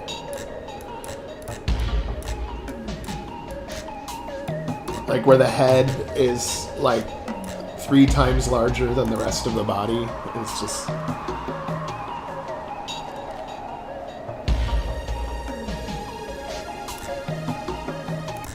all I can say is I really don't like the RTP. I also think that for the most part, RPG Maker has been lazy about their DLCs. Like, if they give you a DLC tile set, it's usually like they'll give you like 2 layers of a tile set and not like a complete set. It's really bugs me. And anybody that is not aware, I do give out the assets for my game for free. So I do have my tile sets on the itch.io page, and they are all free to use for whatever. If they're mostly sci-fi oriented, but because I think that sci-fi availability of resources on RPG Maker is damn piss poor, let me tell you. So I try to offer something.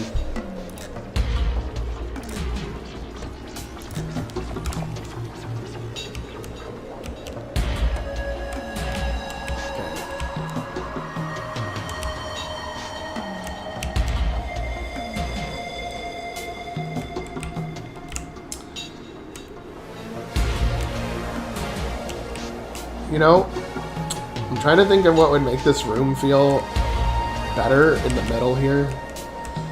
Maybe some like wicked looking support column or something. But I don't know if I want to waste time on that. We'll just, okay. I'll worry about this room.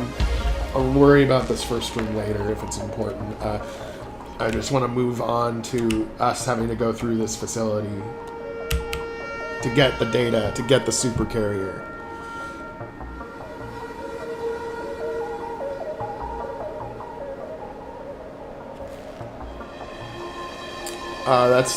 I hate when people try to like control how other people use their works. I specifically try to seek out artists that have CC3 licensed or CC0 licensed art, where they just want other people to use it and like have at it. Like and that's how I am too. So like, if anybody likes any of the stuff in my game, like feel free to use it. Feel free to take it. I don't care. I just want to see it out there more. I just don't get why people get so controlling over it. I think it actually holds them back as an artist. That you're so possessive over your work that you can't let it go. You can't let it be free, you know.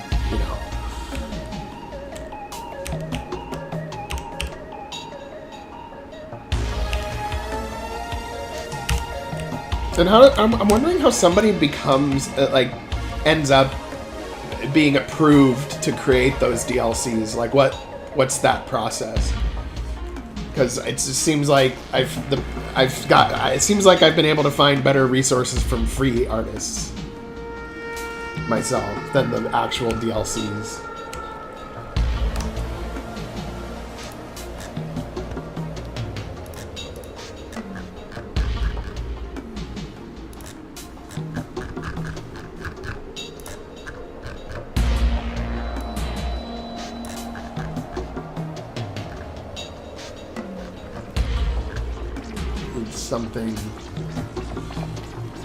Something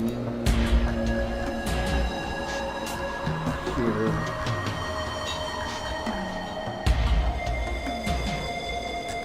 Whatever. Okay.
I think it would make a good anime. I really do.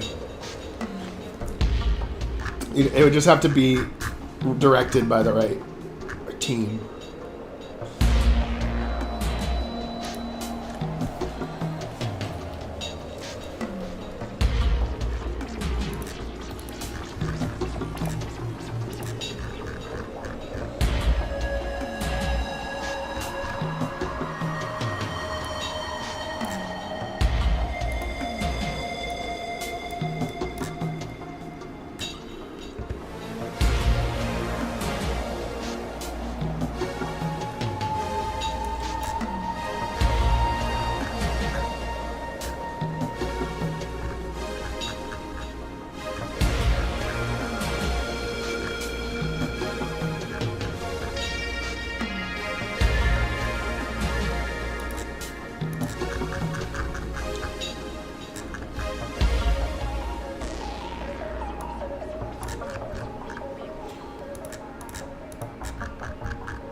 Now I need some, God,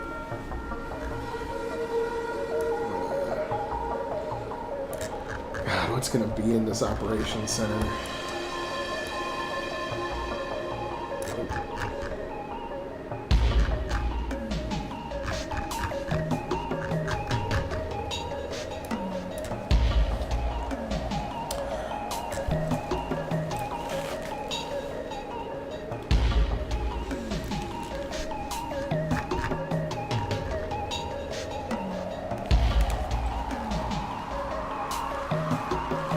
Let's see.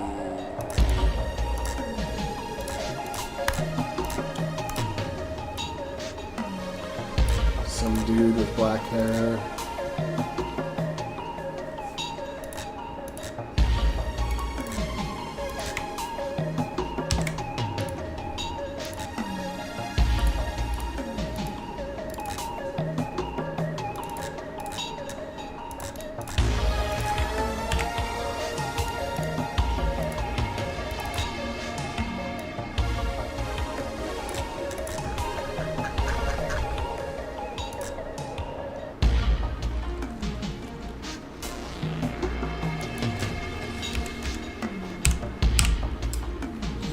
Hey, what's up, Mark Karasika?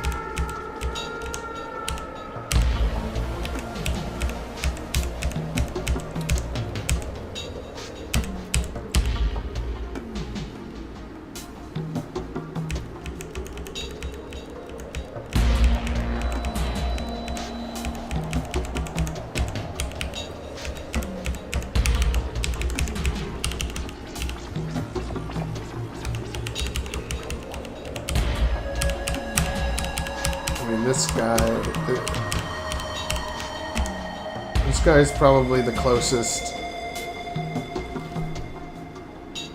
placeholder face I can use right now.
Oh, I know what we could do with the IDs. We've already made a sprite for the IDs. So maybe we could make a clear version of it, like a half-transparent version of it that displays in the glass above the desk.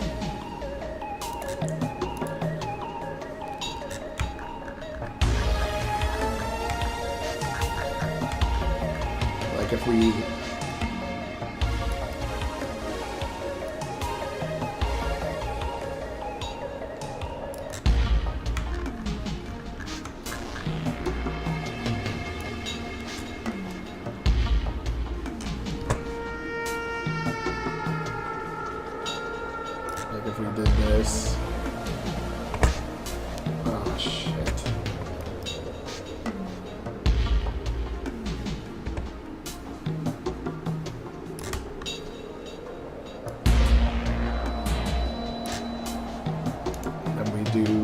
select inverse,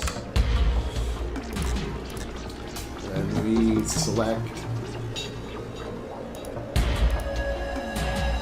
all the black and we remove it.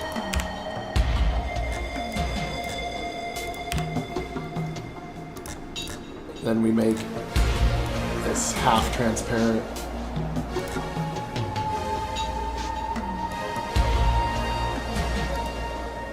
Let's see.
forget what it was called. Oh, yeah. I called it 3x2 by something.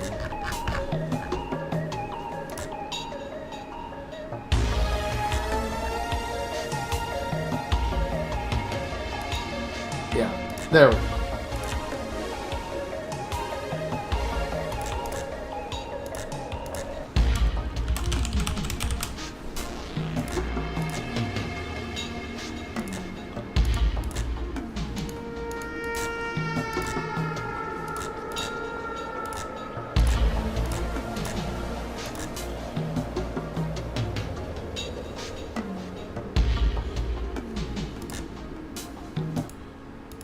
So let's see what these IDs look like on that type of screen.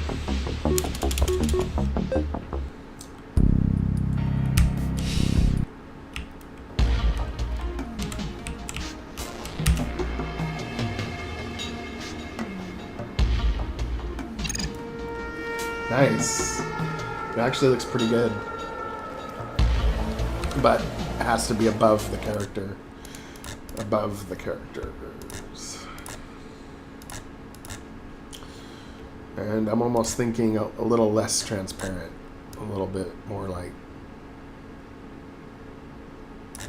this. Maybe let's experiment with, I think I do want to experiment with oversaturating it because it's half transparent.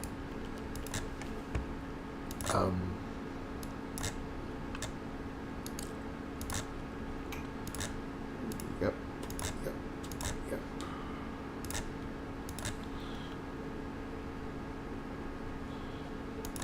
Let's see.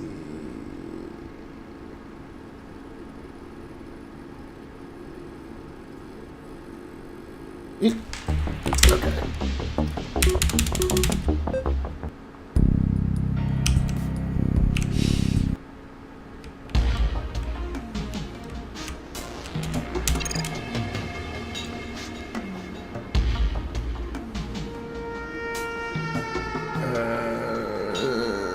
The level of transparency, I almost feel like it needs to be in between what it was. Like, instead of 50%, instead of 75%, 60%. Or 63%.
guys are all chatty Cathys today. No, I'm just kidding. Sometimes on these Saturday streams we have quite a bit of conversation, and sometimes it's a little bit slower. That's okay.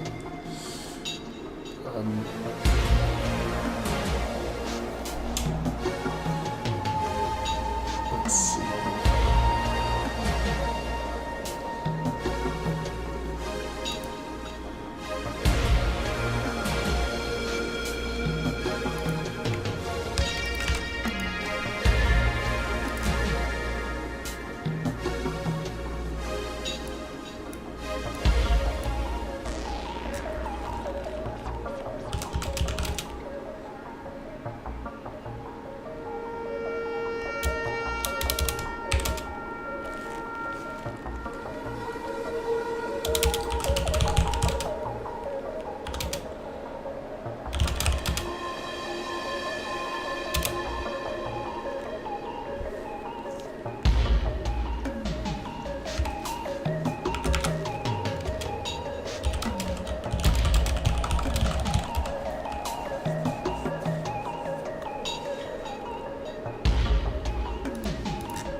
You know, I'm trying to pull this off in a way that's like where they let you through, but you're gonna very quickly get red alert on sent on you in some sense.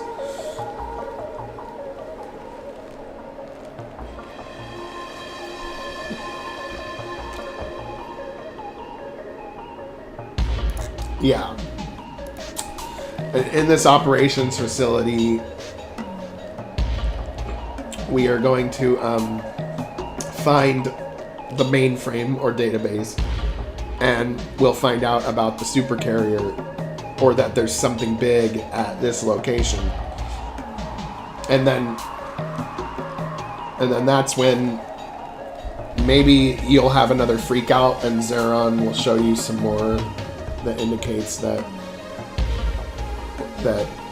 the Raven did this to them, cranking up the stakes even more. But after this part is where you'll do some kind of attack on the relic site where the supercarrier is at, and then you'll get the supercarrier. But this facility is about finding out about it, about where it is, what's there.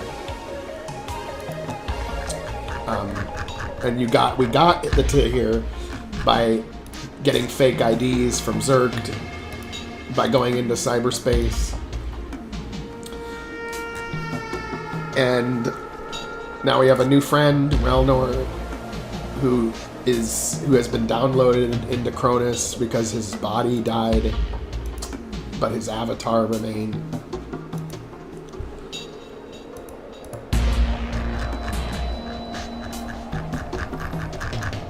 And so this guy is checking out your IDs, is going to let you in, but your story is highly suspect, so you're going to have to start fighting your way through at some point.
Let's see.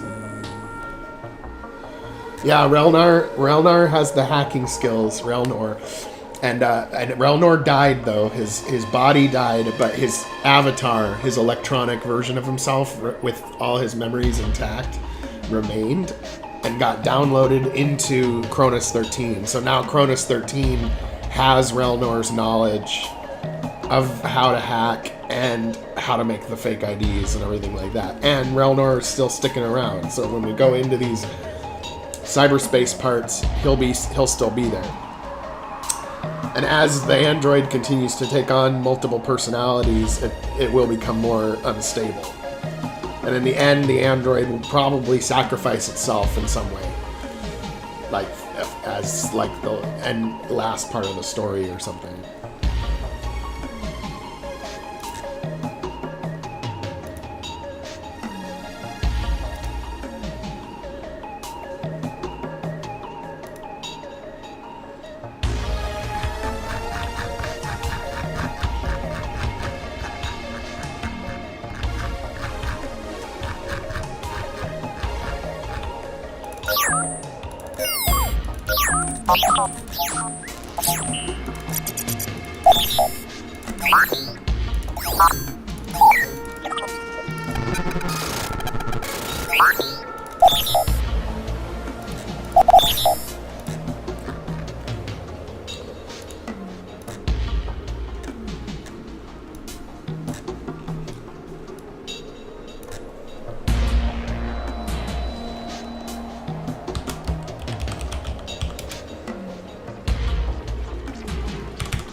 No, this is gonna be a place where you have to fight your way through.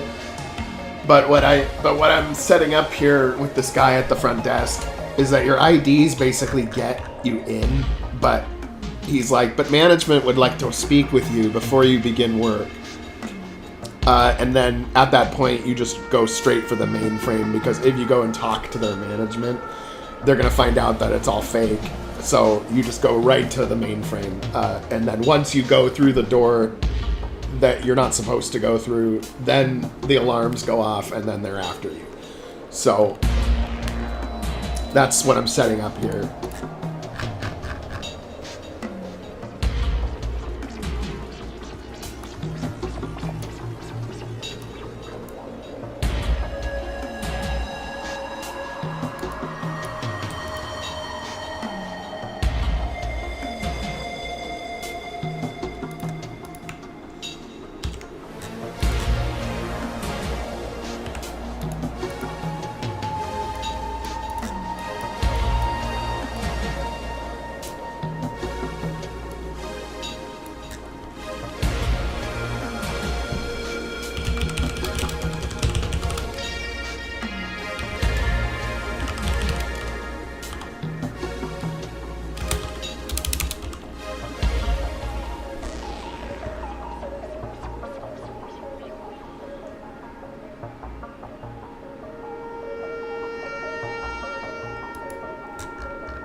Oh yeah, I know how to spell proceed, but it was just a spelling mistake. When I'm typing fast, I sometimes miss stuff.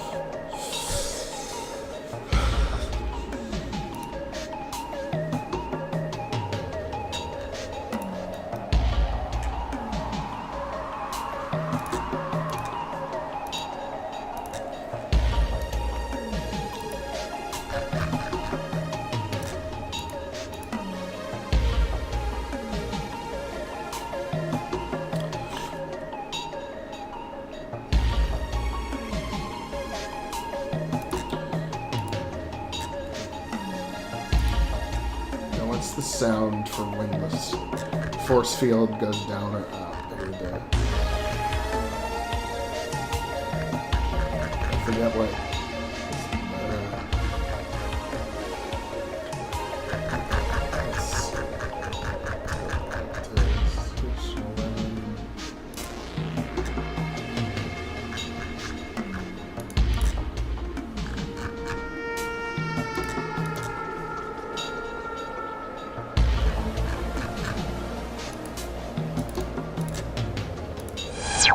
Yeah, that's the sound.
There we go. Activation radius.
Try this out.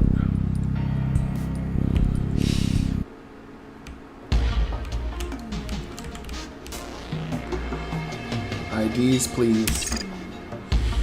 You're here to repair a faulty mainframe? Affirmative. If there's 7 of you, it must be pretty serious. My diagnostic panel is showing the mainframe to be in perfect working order. I need to check with my supervisor. Wait, that's the problem. The diagnostic sensor is out of whack. It will show as working even if there's a serious problem. Your supervisor will be unaware of the issue. We received the work order only a few minutes ago.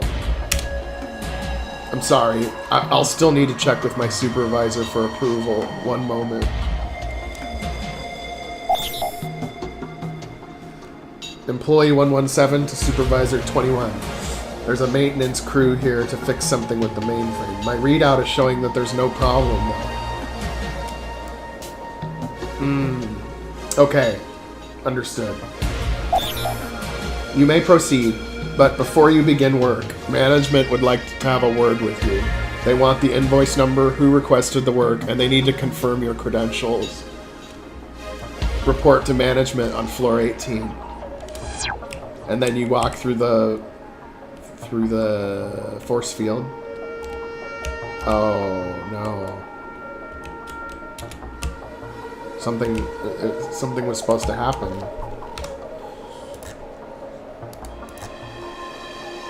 Oh, player touch.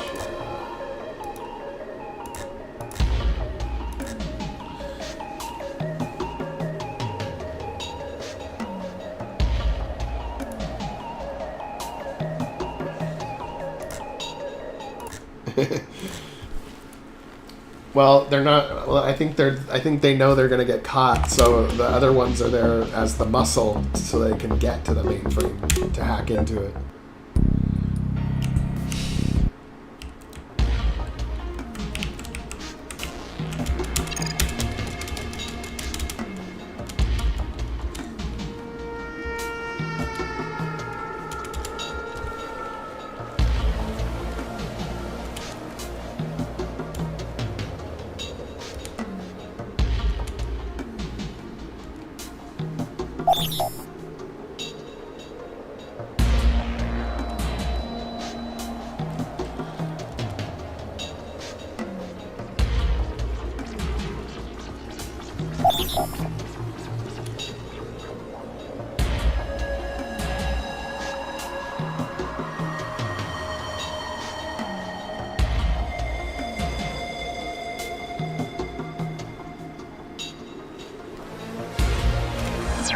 Cyberverse. Oh. Poor little robot.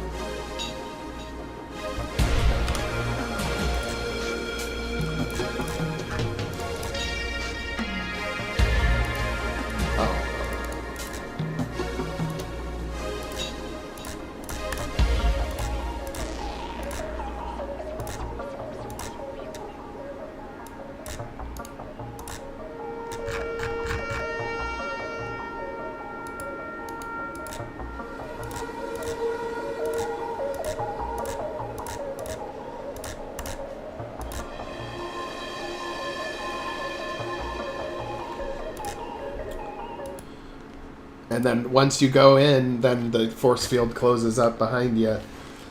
And then your characters will be like, well, we certainly can't go to the floor 18 because the management will discover that, our IDs are fake. And then the minute you try to go to the basement instead is when they're like, wait a minute, these guys are unauthorized. And then you fight your way through.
I think we can do a little scene here.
No, I think what would be good for Zerk is similar along those lines, but where Zerk is scared of of them catching him because Kern showed up. So he turns you in. He reports you and says, you know, I didn't know who I was doing business with, and in some way he betrays you, even though you kind of got the idea he would do that anyway. Because it's actually Relnor who had the skills to make the IDs. But you can see right away you already run into a problem even if you have the ID. Their excuse doesn't make sense, so we need to double check with management. That's how you're gonna get found out really quickly, and then you run for it toward the mainframe. Yeah, people are scared of him. Yeah.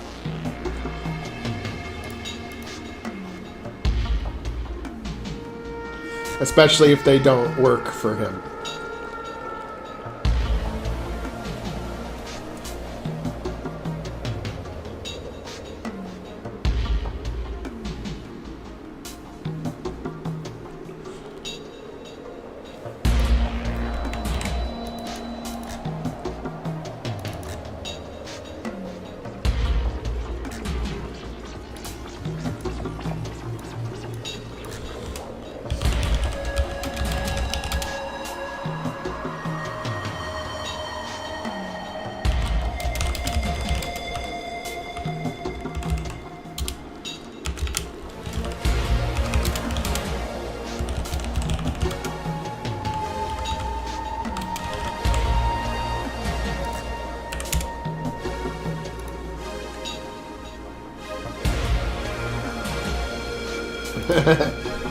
Yeah, it would be like pissing Putin off.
Okay.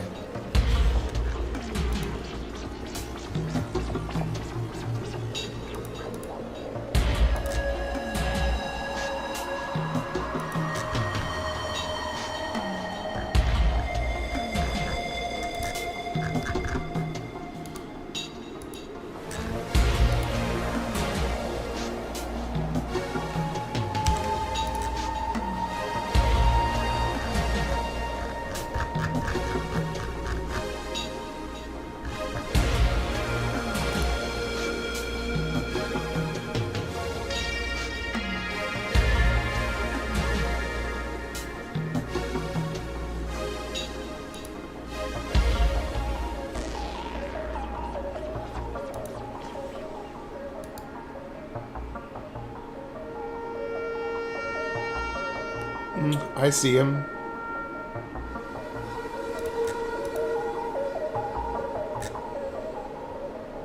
I see the binary code. Oh, not on the other chat box. Not on the main chat box. That's interesting. Oh, but I do see it when I switch to live chat. Okay. That's what's up.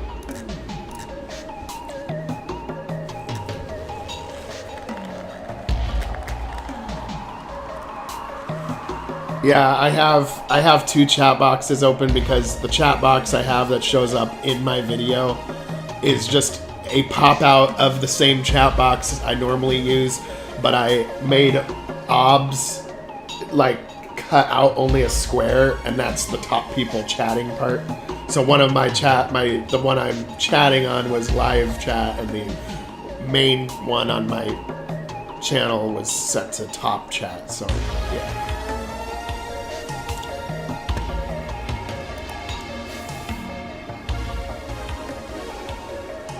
Yeah, top chat to live chat will resolve it. Yeah.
yeah, it's not bad. You should give it a try with the streaming.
minutes. I'm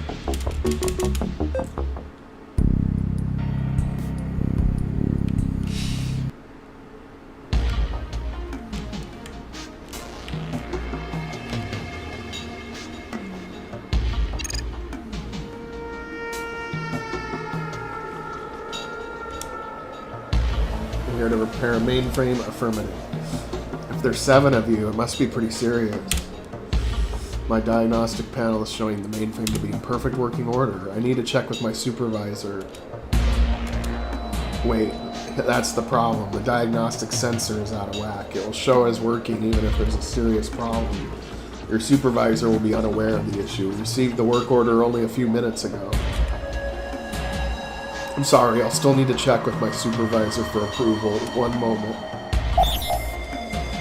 Employee 117 to Supervisor 21. There's a maintenance crew to fix something in the mainframe. My readout is showing there's no problem, though. Okay. Understood. You may proceed, but before you begin work, management would like to have a word with you. They want the invoice number, who requested the work, and they need to confirm your credentials. Report to management on floor 18.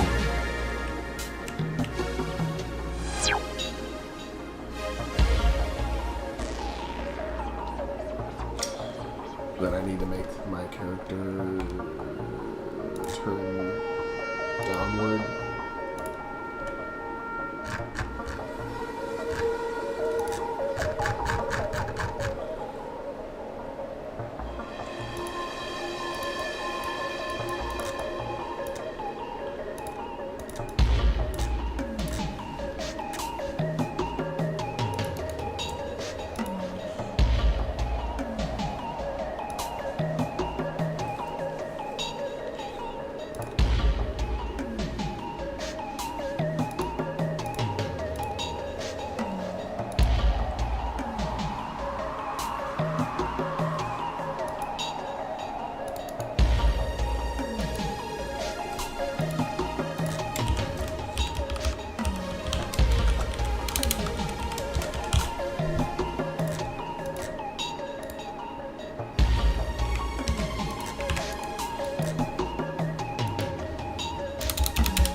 Certainly we can't go to floor 18. We'll be discovered immediately when they double check our credentials. Cronus 13. What floor is the mainframe located on? Floor B7. I say we go straight to B7. This isn't going to be easy. Are we sure we want to do this? The only way we're going to have a chance is if we can get to that information. I'm not so worried about us getting down there, but how are we going to get out? I don't know. We'll cross that bridge when we get to it. Come on, let's go.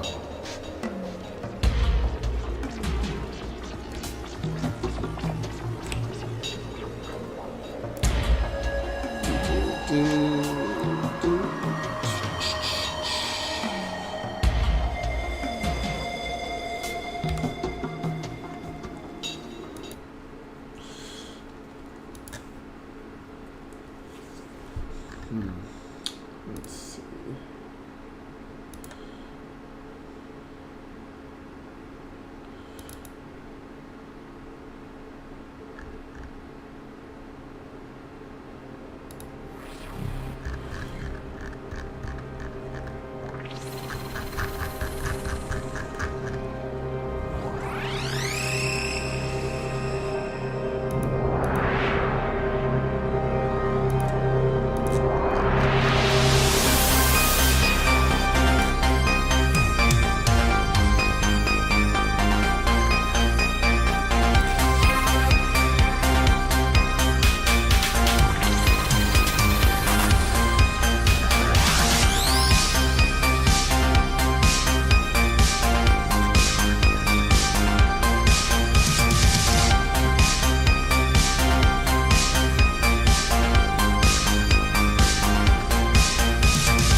This one is called the Alien Whistle.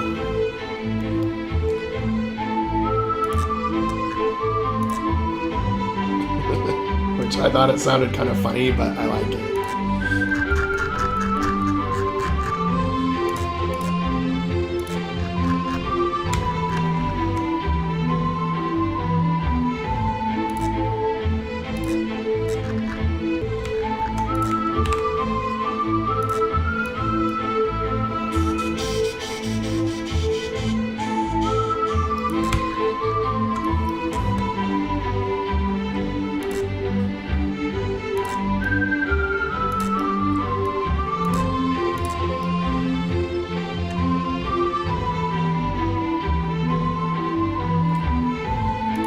No, I think that there was.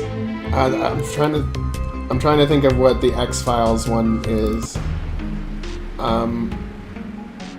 Which one was that you're referring to?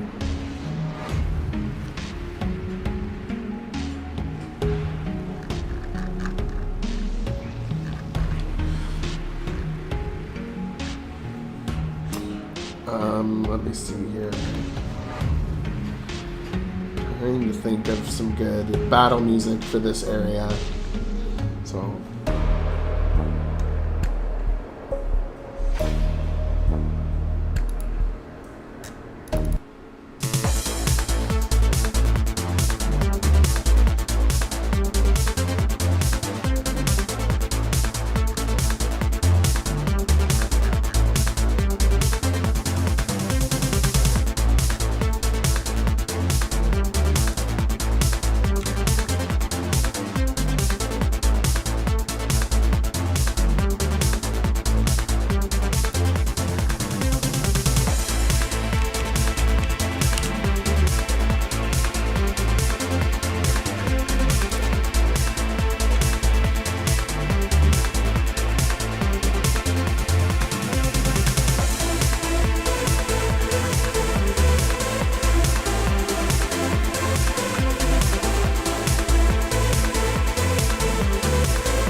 Yeah, 4.4 is fun.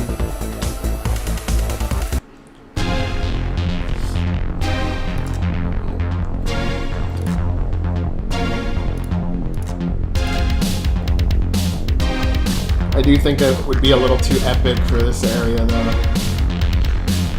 But I do listen to this track quite a bit because I really like it.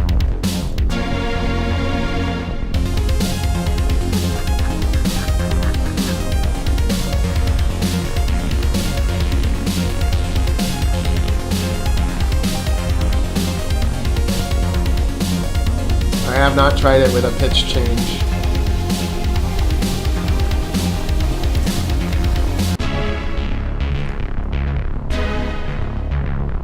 It still sounds pretty cool, actually.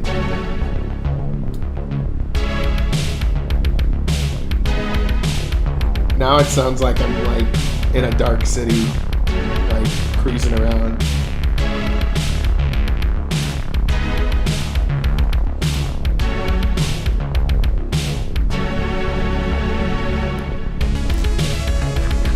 It still sounds fucking cool, actually. But it has a different vibe now.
Yeah, I mess around with it sometimes too. I just never have done it on this track specifically.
Yeah, this is like the music that plays when you're like in, you know, you are the rebels, you're on your space station.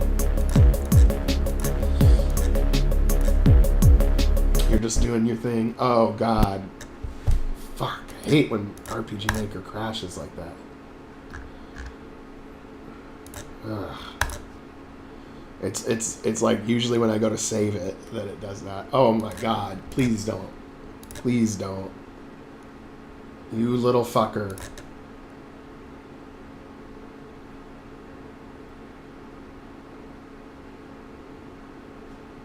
Did it seriously like corrupt my fucking game file?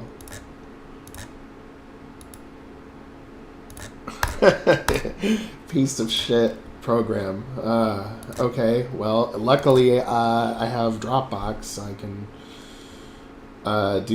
go back, I guess.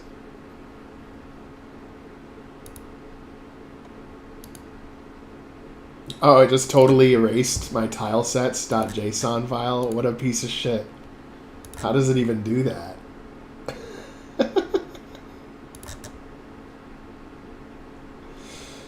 Oh god. So stupid.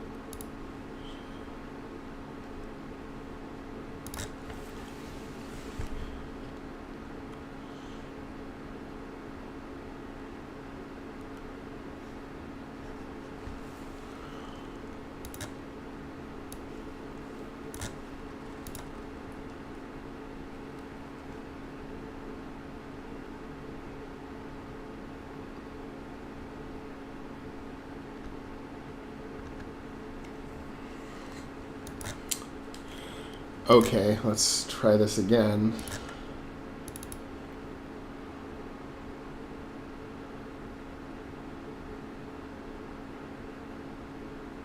Come on. Okay. Jesus.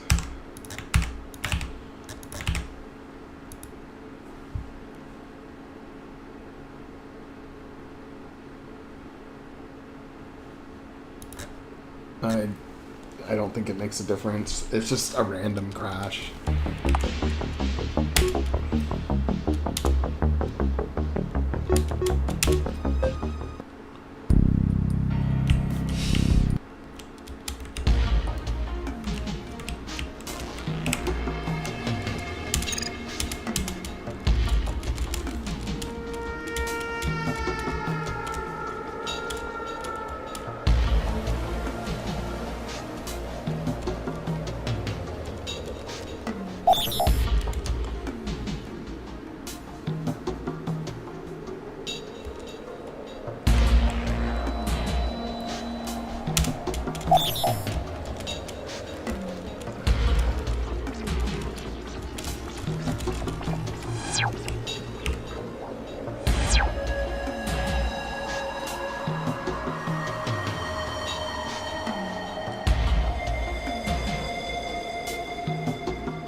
Different things on the screens, but for now they just have the binary.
see here.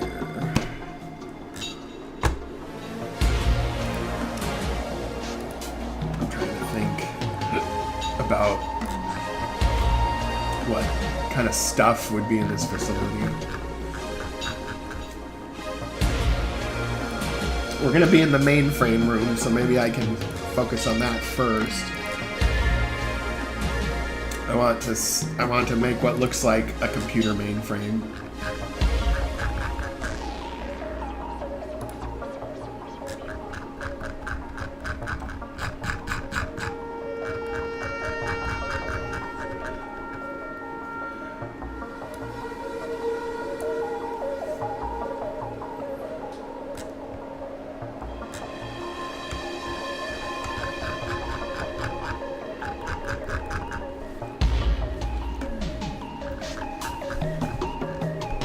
No, I didn't lose much progress. It was just 2 of the computer screens, and so that wasn't anything really. But I was a little disappointed that it corrupted the entire tile set's JSON file. That's pretty bad.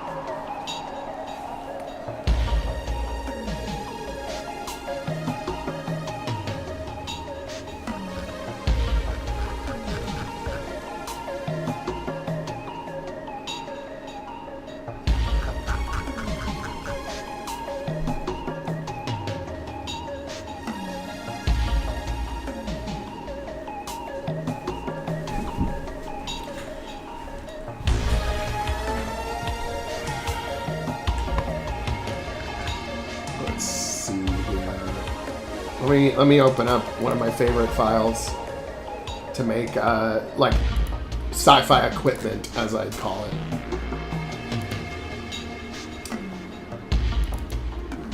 And this is freely available. It's on opengameart.org. It's called Spaceship Construction Set.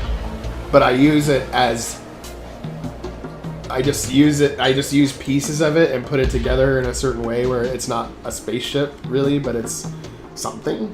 So let's see.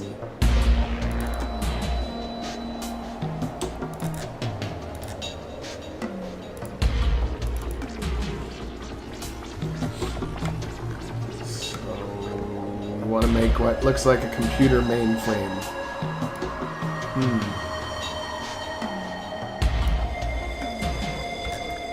I'm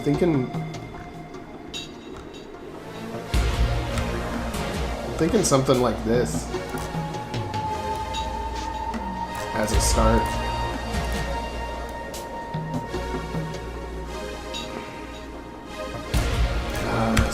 Stupid jittery hands. Okay. I use the polygonal lasso. It's a little easier.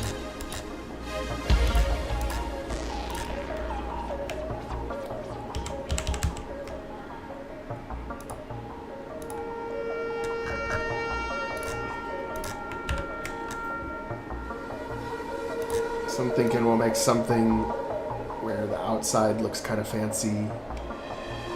We'll make it 3 squares tall.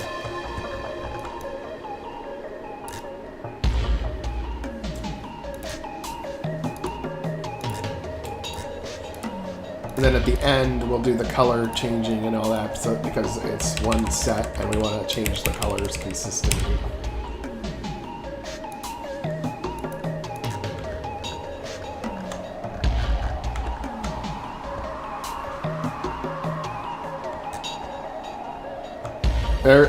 It's a good set to make a lot of things, really. If you just layer the pieces of the set on top of itself, it actually you can make some pretty unique things.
Yeah, it is a speed run, and I think I move pretty fast for a game. People don't realize how long it actually takes to do everything when making a game. Like I've known a lot of people that are like, oh yeah, I'd love to make a game, and then they're like, nope, as soon as they realize how much work it is.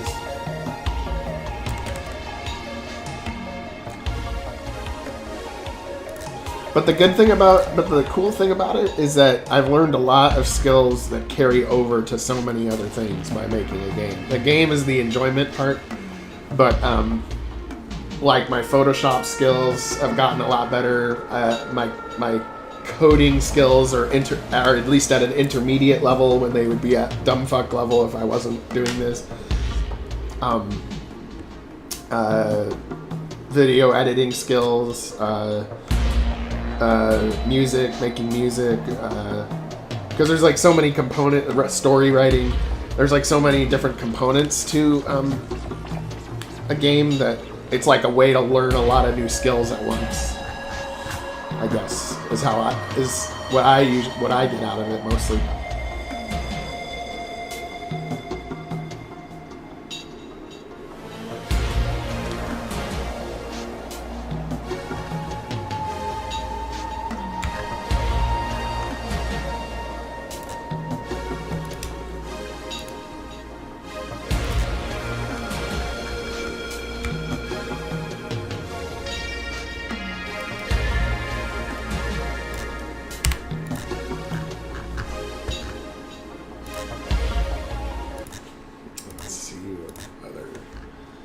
Fun little tracks we have.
bright lights.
Yeah, I'm not familiar with that.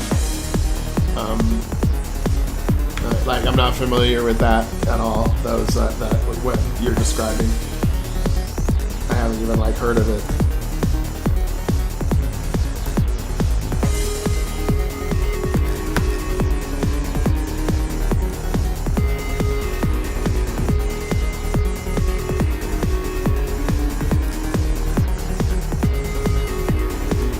It actually looks pretty slick so far.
just thought of something. I need the third dimension on this one.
don't know, do you guys think it's starting to look like a mainframe?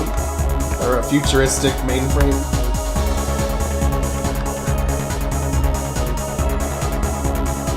Like just imagine like a server room where it's like there's racks of them.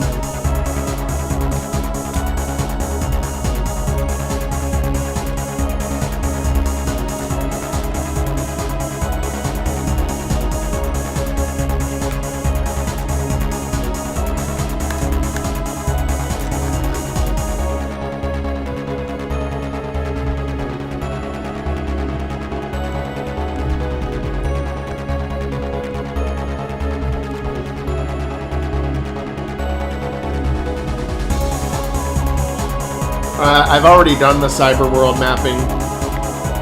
It looks like Tron. I'm doing the mainframe room, like where you access this computer to go into the cyber. Because I didn't have anything that looked like a mainframe so far. Oh, there will be like wires popping out the sides of it and crap. But, you know, I'll show you the cyber world.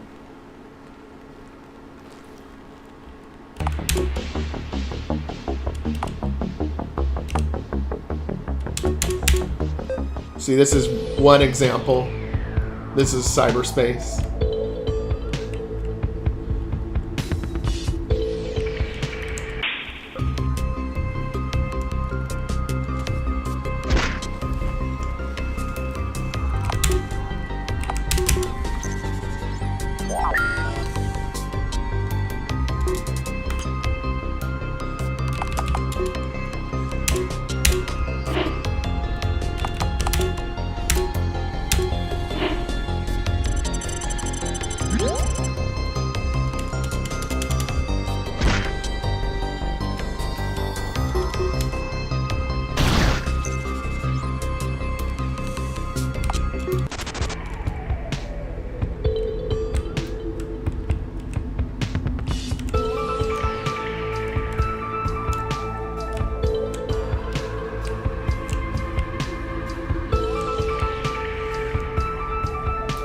And then we got this nice scene that I liked with Kern. I tried to make Kern kind of creepy, like he shows up on all the screens. Like, for some reason there's tons of screens here because this is like where you are able to like hack it or whatever. But now to get a look at the other account. Here it is. Contract is for a dig in the Virago Valley, not far from Mold Town. We're able to access the information.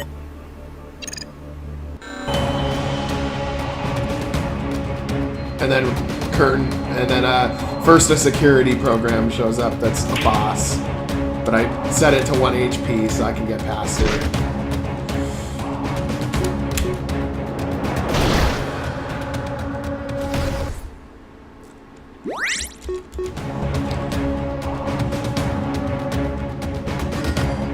And see how his little head shows up on like all the little screens too.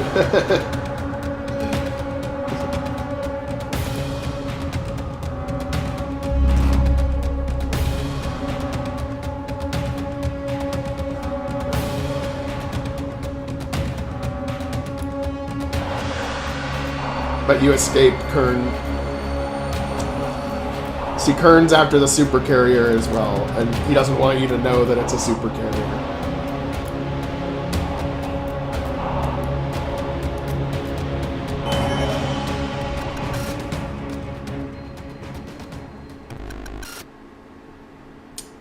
Since Kern is an android, he can...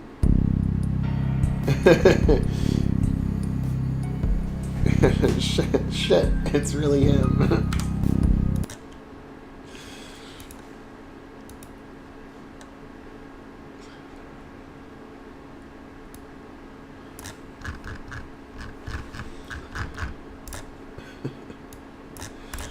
Well, it's not that the game. This game is. It might look cute, but it's not. It's not really meant for young children. So it's okay if they swear. I've never really had a problem with swearing, but some people don't like it. I don't really care, but it's about the context.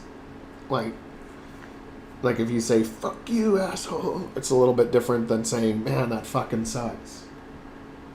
You know, like, it's about the context.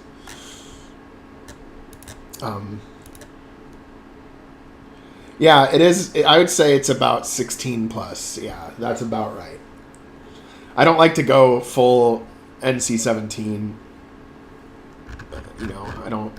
I'm not really a fan of the RPGs that have like that do all the nudity and all that crap too. Like, and it might sell, but I don't know. It's just not really my thing.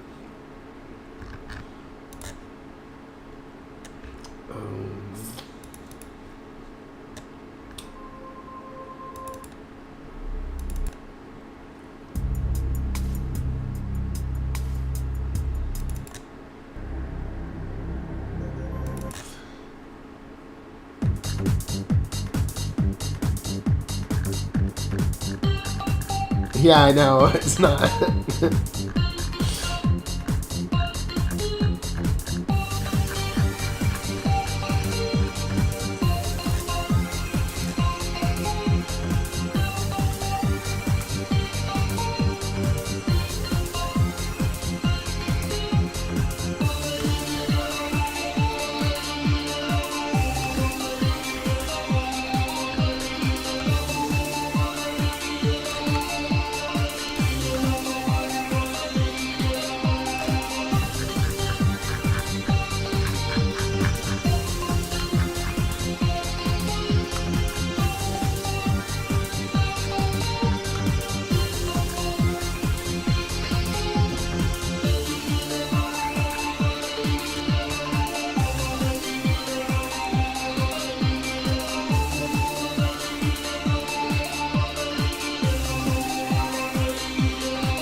So, since I don't know what to make for the rest of this facility, first I'll probably just make the mainframe room first. Because I know that's the area you need to get to, and I know what I want that room to be like. So rather than waiting up for, what do I make these hallways look like? I'll just make the room we're trying to go to first. Just so it'll help me think.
What comment was legendary?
Oh, that one.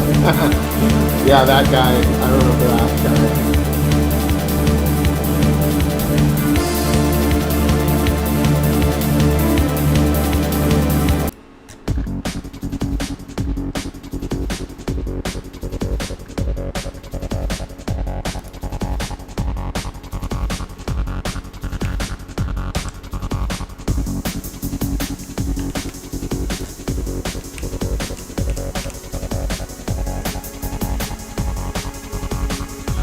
Yeah, it was a random dude. He did say it on multiple videos and stuff too. He was almost like spamming me, but it was still funny. It made me laugh.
server room feels like.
Stepping on.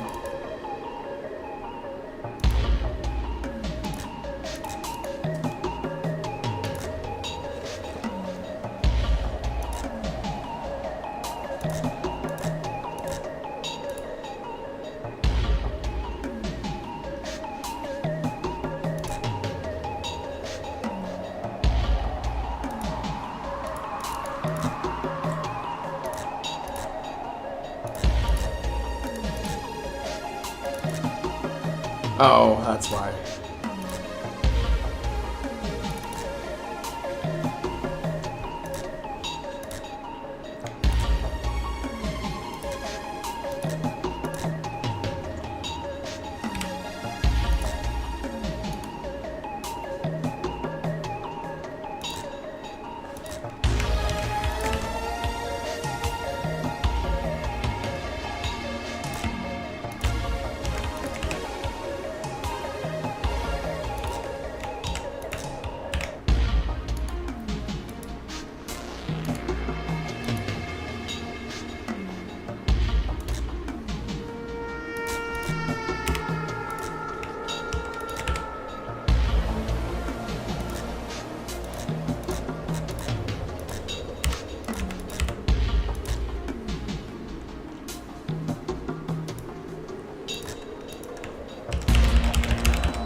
Interesting. 3 frames is usually supposed to be faster than that.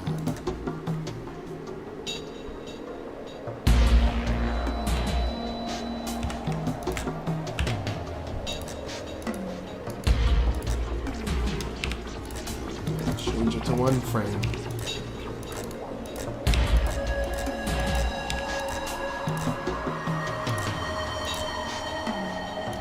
Maybe it was because I forgot to set the frequency to highest.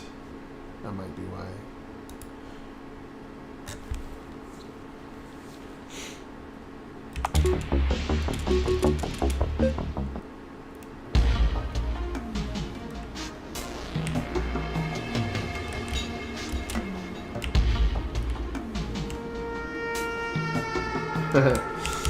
It's a little too fast, I think.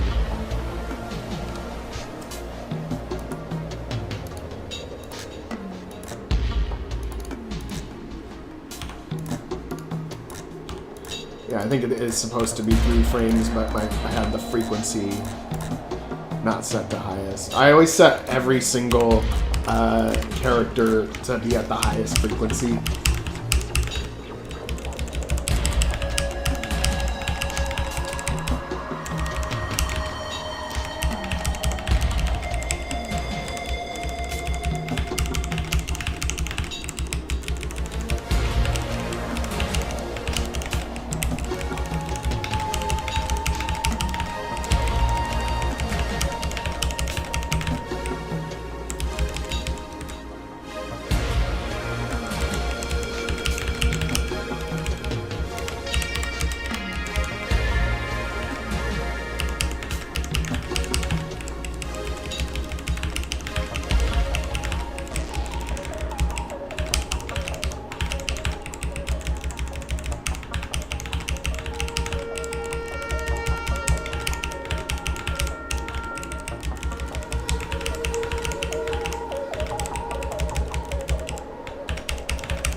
Now we'll see the server room and all of its pulsating glory. I think it looks like a server room.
This time Thraxton is on another operation.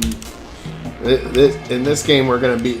probably the main villain in this game is going to be... What's-her-face? Alice Cromwell.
I think I'm gonna make this scene where you go into cyberspace here, but then like the team is like, hurry up, Cronus, because then people are trying to get it, like bust into the door and shit,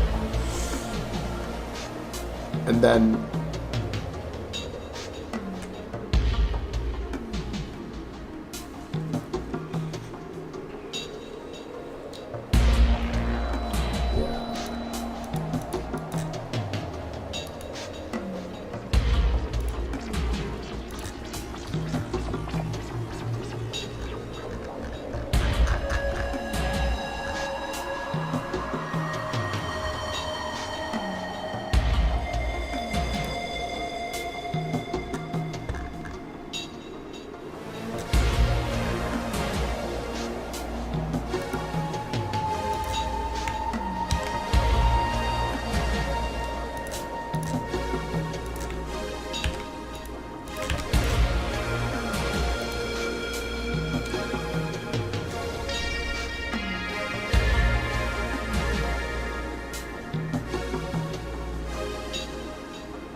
Right now, I've done this before. I'm like taking a shortcut because I'm trying to get to the next part of the story. So I might actually do this scene here and then move on to the next part of the story and then make this like more of a dungeon later. Because I don't really like making the dungeons like where I like the story parts, and then I kind of have to. It's a little bit of a chore to make the parts where you fight. It's entertaining to fight, but it's not as entertaining for me to set up the fights.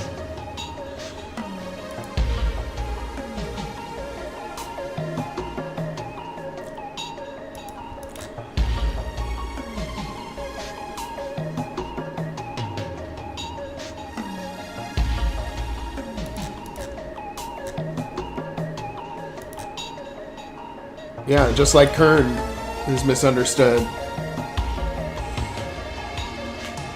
I mean, Kern is just trying to save his people.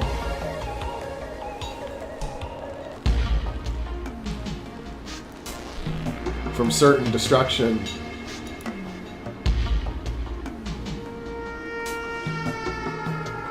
No, the mechanics are fine. I like the mechanics. I'm talking about building the dungeons, like the part where your character's walking through to get to the next part of the story, and there's like enemies around and crap. The part with random battles and shit.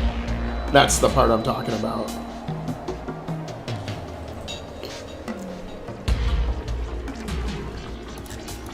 Well, yeah, it's the part I focus on too, because that's actually what people don't get about RPGs. Is like, it has to have a good story, right? I mean, I see a lot more RPGs made today that have bad stories. They have good gameplay and the stories suck. And that's why the genre kind of became less popular. It became really popular and then it started going down in popularity again. And it's because of, there's a few hits here and there, but it's because of the lack of stories being interesting enough. Like you could, like, if an RPG had kind of crappy gameplay, but the story entranced me, I would still play that game all the way through. But if there was an RPG that had a great gameplay and a crappy story, I don't even want to play it for 10 minutes before I exit out.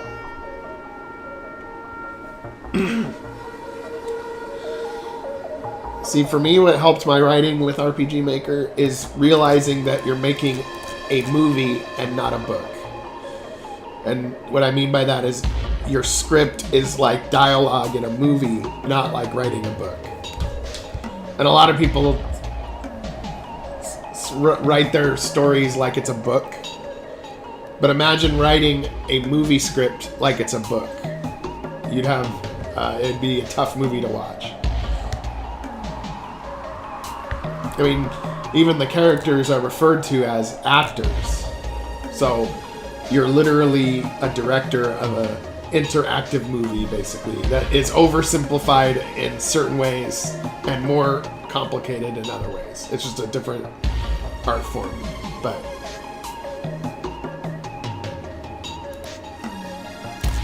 right. And what I mean, I get what you mean with the detail, and I like to write in deep detail too. But I have to, but to some degree, you have to show the player the details rather than telling them the details. I guess it's like that.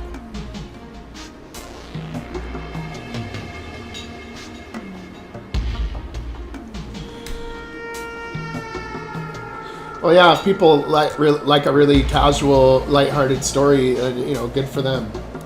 Good for them. It's not my cup of tea, though. I like when the story is really serious and like the fate of the planet is on the line, and you know, that kind of shit. When it like really goes out there, and weird too, when it goes really psychological and weird. I'm not really into the horror genre though.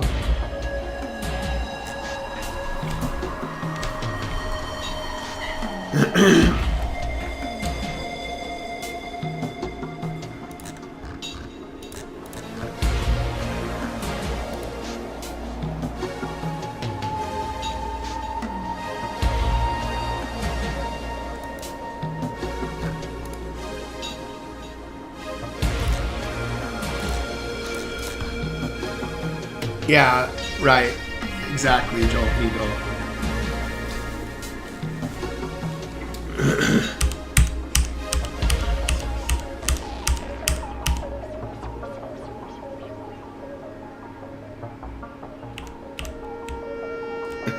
Yeah. 1, 2, 3, 4, 5, 6, 7, 8.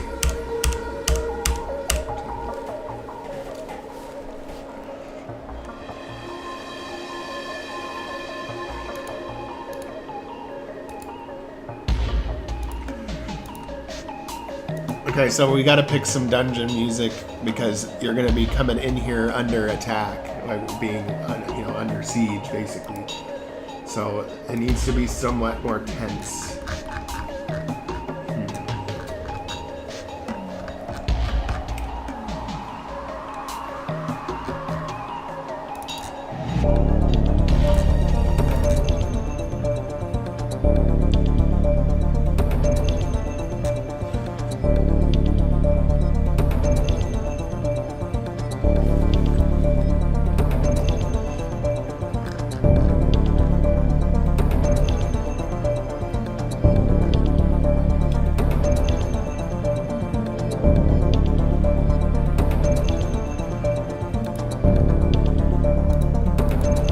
And for me, I've kind of shifted away from even playing games at this time because I don't intend to, but my schedule is just so busy. I have to like choose what I'm gonna do, and right now I'm making rather than playing.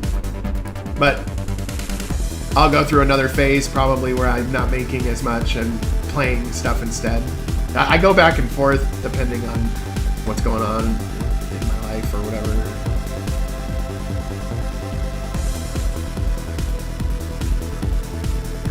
No, I don't think the crystal track is gonna work. I love this track, but it's not gonna work. This is for something different. This is I'm saving this track. I haven't actually used it in game yet, but I envision this track being used for something where you found out something that will change the course of human history or something like that. Like, what you didn't know was that you were the villain all along. You know, like something where you're like, you find out like a new truth of some kind.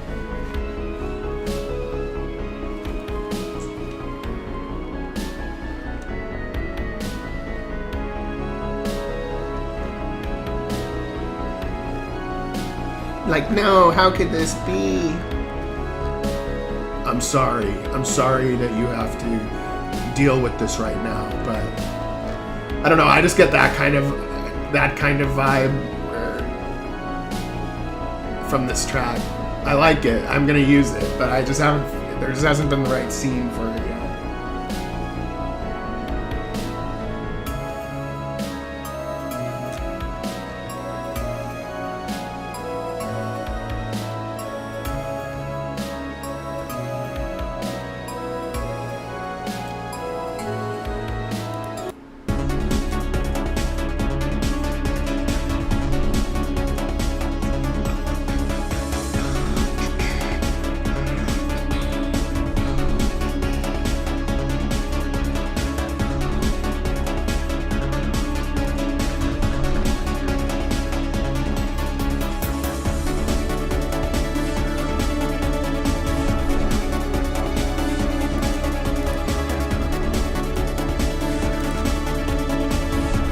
See, this track sounds like actual RPG battle music to me.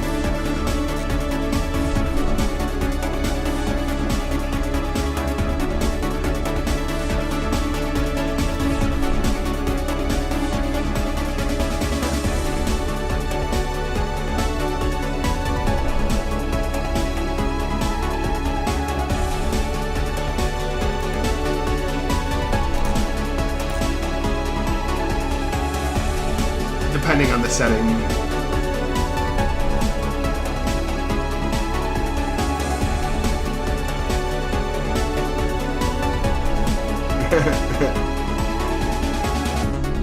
Yeah, true that.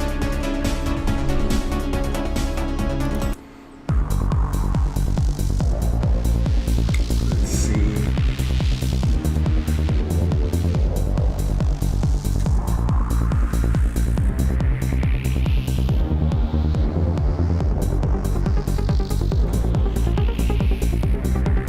The battle tracks are the ones that I have on a CD that I listen to in my car when I'm driving.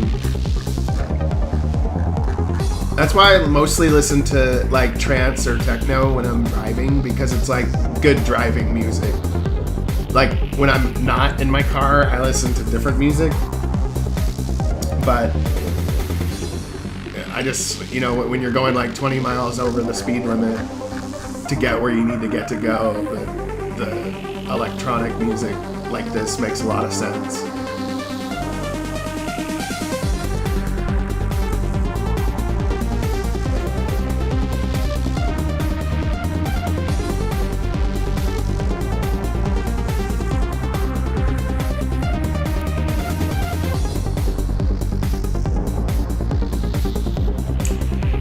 Nope, I use because my car didn't come with an auxiliary cable, and then I'd have to replace the whole CD player thing that came with it.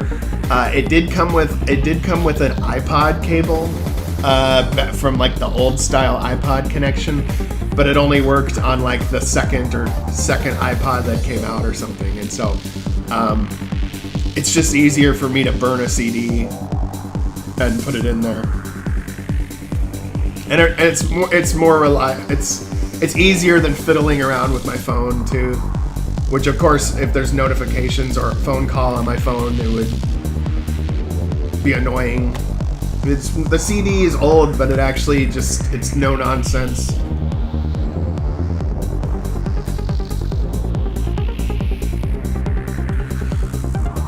Oh yeah, Law in the City. I like that one. I like playing the full track though. Law in the City.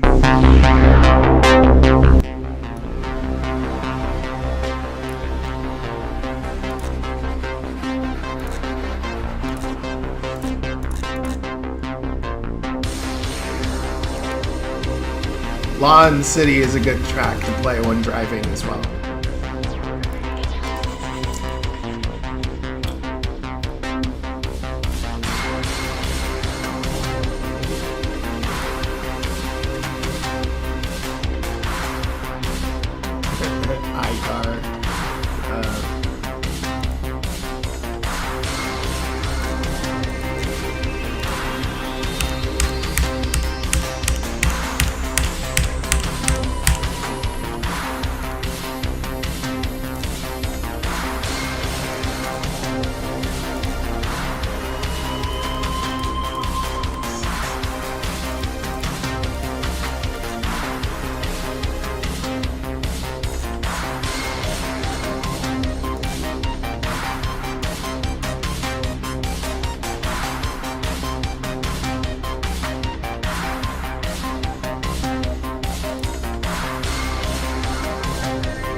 I also really like music tracks that you think it's one track and then it busts through to like a third level. That's like, oh yeah, the third level makes this song way better than it normally would be. When it builds up to something, because some tracks build up, and it's like build up and then it ends without breaking through, is how I describe it.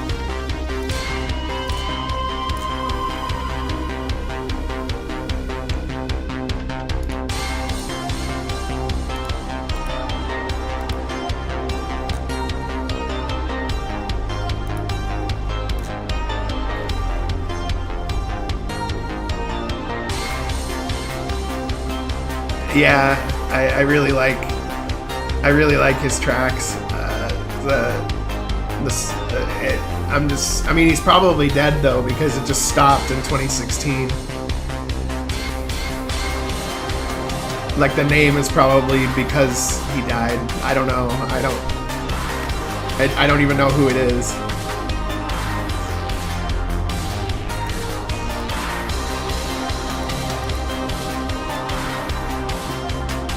Nice.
This is a good one.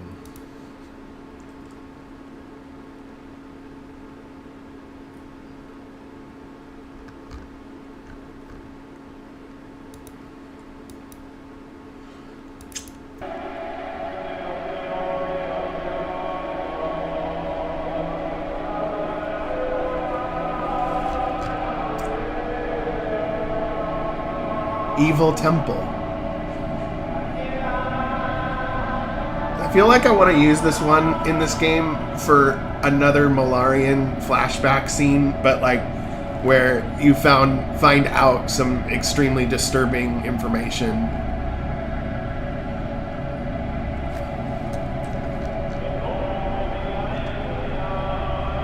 Like what? No. This can't be true. I'm sorry, but it is.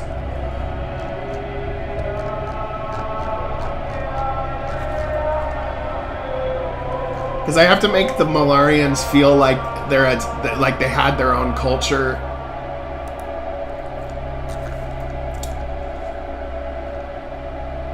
And then make it feel like it's a memory flashback. But that would be... yeah. Yeah, occultic vibes.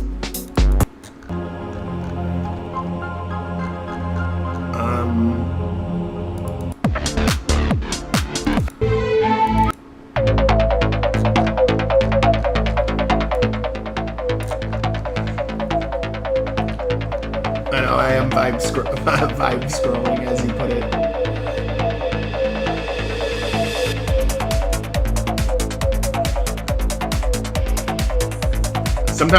Sometimes I do this for an hour or two. I'm like trying to find the right track. Right now I'm trying to find the right track for when you're in the server room and you have to hurry.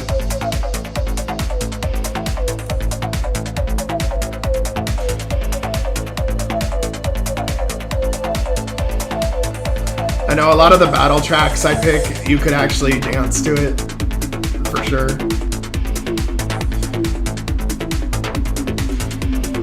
So somebody, I forget who, but somebody was streaming my game once, and they said on one of the tracks, like, wow, I don't remember hearing anything like this until since I was doing lots of drugs and dancing. It just made me laugh.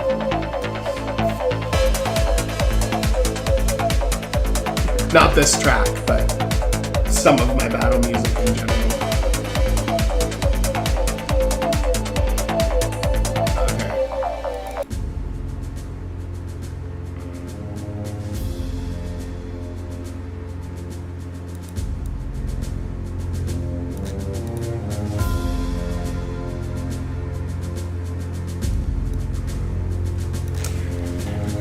Usually used this track for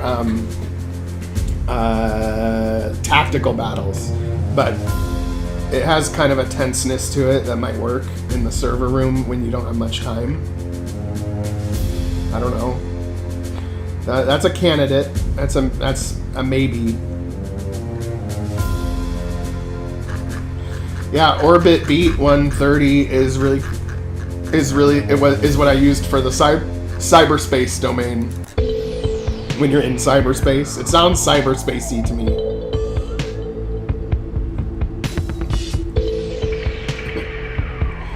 Yeah, I know that's I do intend to keep making the game more advanced as my skills improve, and I do want to get to that point. I really do, and I think I can, but it's gonna take time. And it's probably going to require a team of some kind, like maybe somebody who's badass at like 3D animation or something, or other people.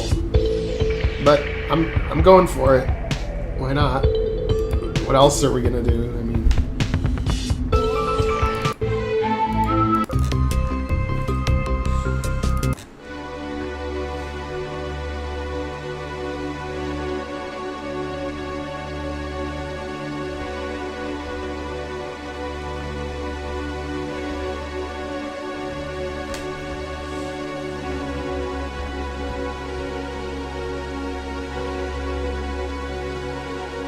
and then you'd need to, if it was 3D too, like that, you would need voiceovers and stuff too, which I don't mind, but yeah, it's a lot. Especially how dialogue heavy my game is. That would be a lot of voice acting.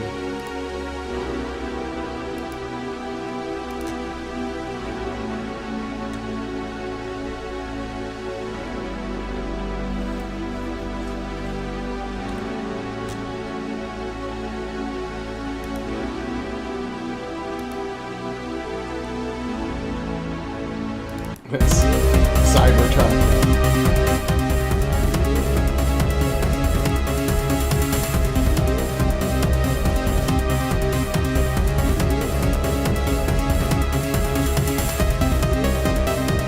I think that this name fits for this track, Robot Laser Carnage.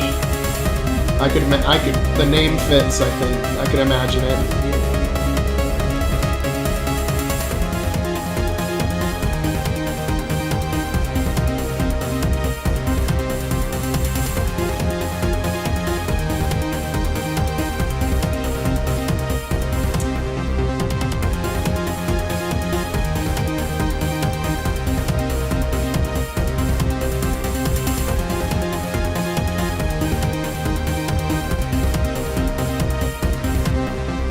Well, who knows? Well, it looks like deceased superior technician named it that.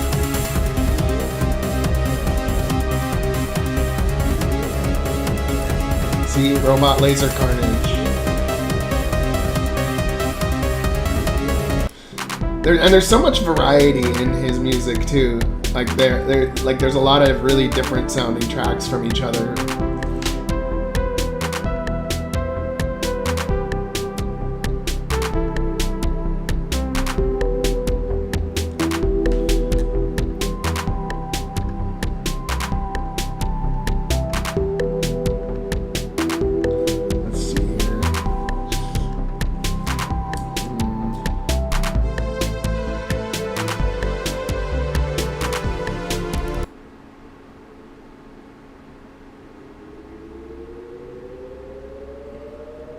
This one might work too. This is another maybe candidate.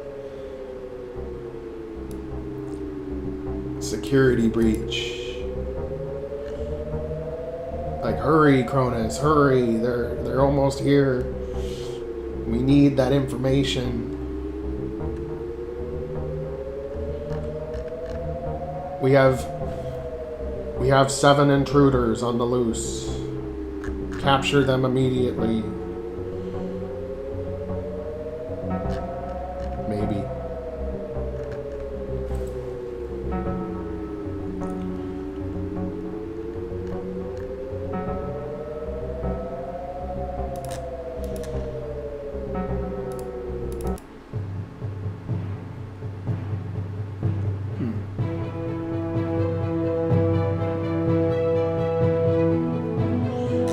Space Marines. This track makes sense for that. I see like drop ships coming down with like lots of troops, like getting ready to unload them onto a planet or a ship or something.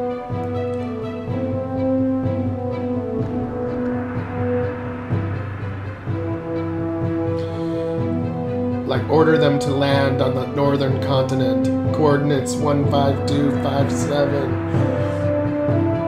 Have them dig in a beachhead.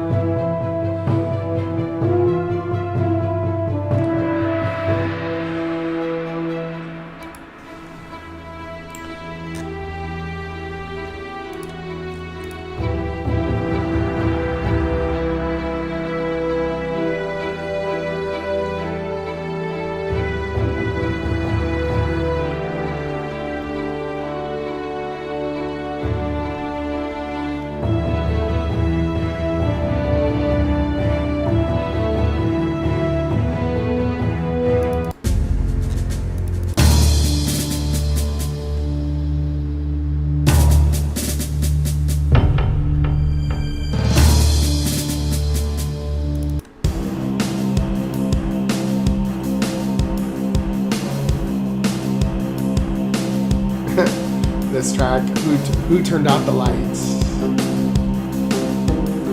It's a little dramatic for that, but I get it as a name. Let's see.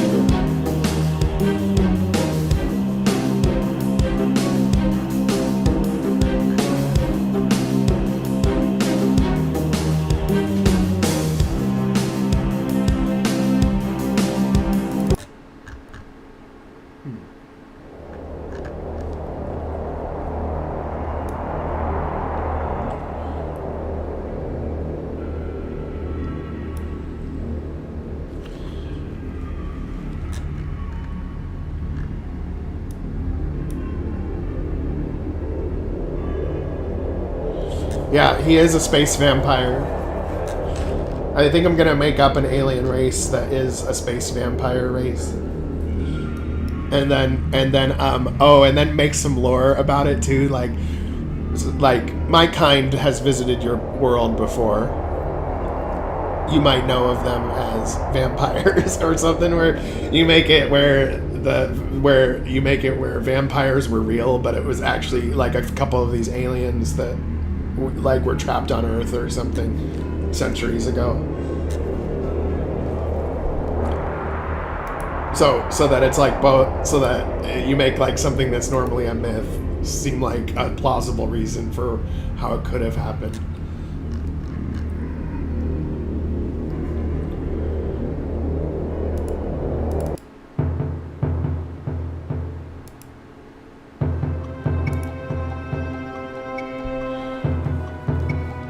Yeah, we gotta think of what to call them.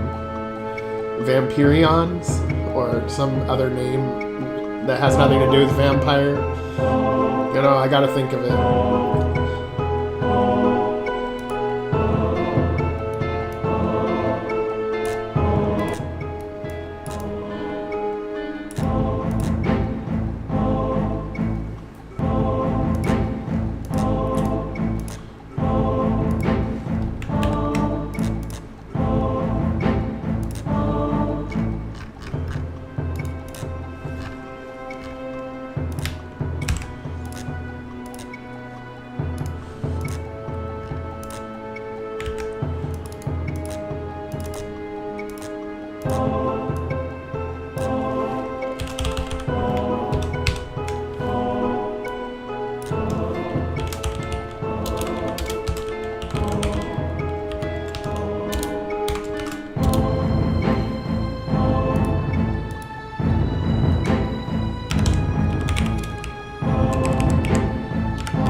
Trying to find just the right one.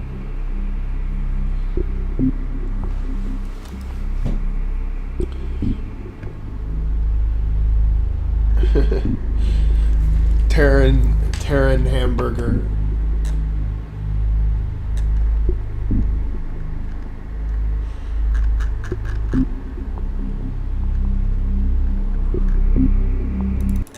Let's see.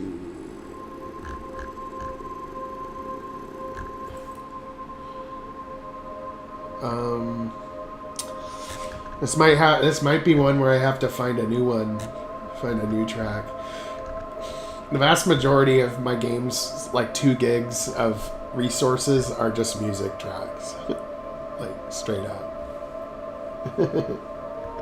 Hacker man can. It's funny.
New cyberspace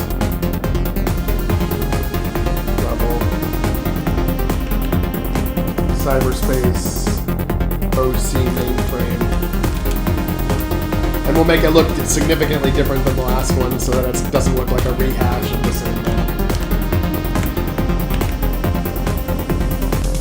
Because the cyberspace angle, it gives us a way to show the player everything, but in an oversimplified way that still looks cool, because it's what I did for the part of the game. It's the same thing as what I did for the part of the game where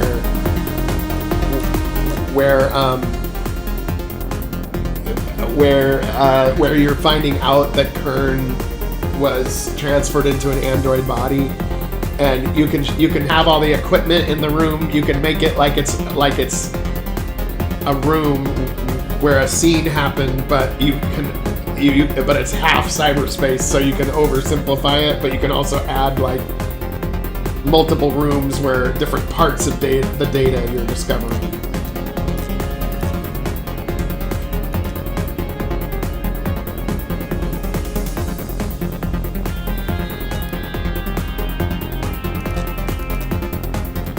This one will definitely be a different color, most likely red, because it's ESA.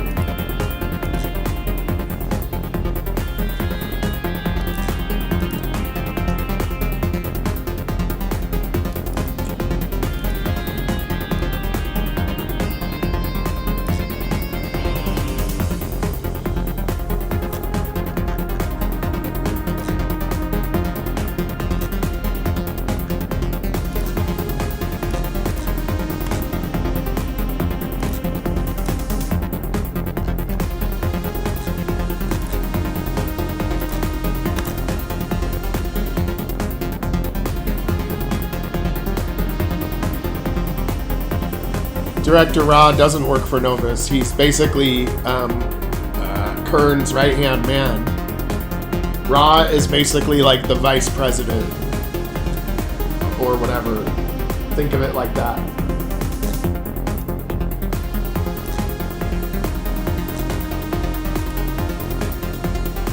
And he's the former captain of the Raven. So both Kern and Ra come from the timeline that Carol, that the Dauntless crew, original Dauntless crew came from. So Ra and Kern are aware of the changes because they actually made the changes happen, and they've gone through a certain path, but they are from the original timeline as well. You are not. You, as the main player in the main game, are from the altered timeline.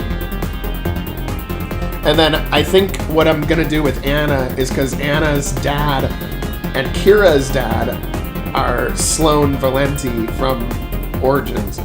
So I think I'm going to make it so that Anna and her sister Kira are aware of the time changes, because their mother is from the altered timeline, but their father is from the original timeline. So they can sense when something has changed in and of themselves. Maybe something like that.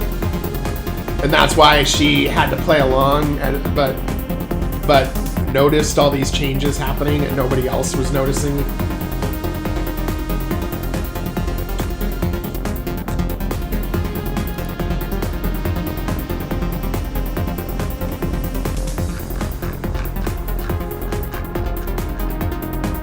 And then that sets it up perfectly for the player in the main game to make all kinds of choices about what they're going to do, whether they're going to try to restore it, whether they're going to try to forge a new path, or whether they fail and the SA wins. Different endings.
map 635 and 1514.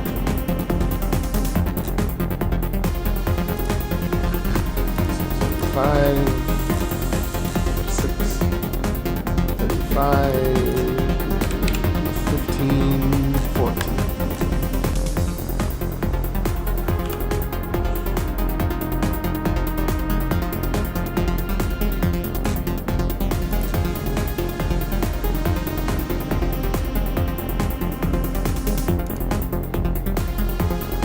Actually, I'm gonna 15, 16, 17.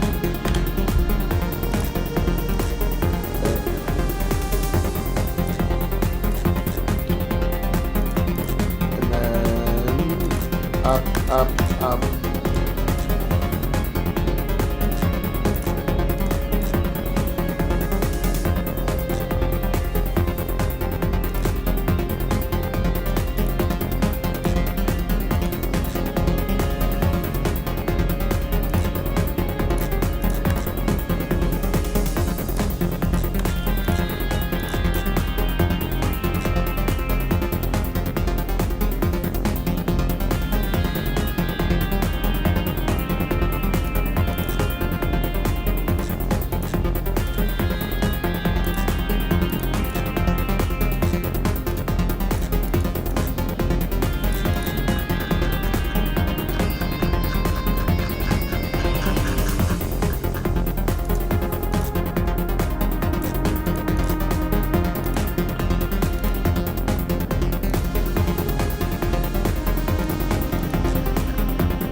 There we go.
One step too far.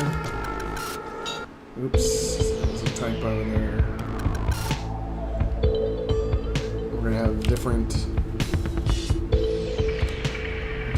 music because we already used Orbit Beat.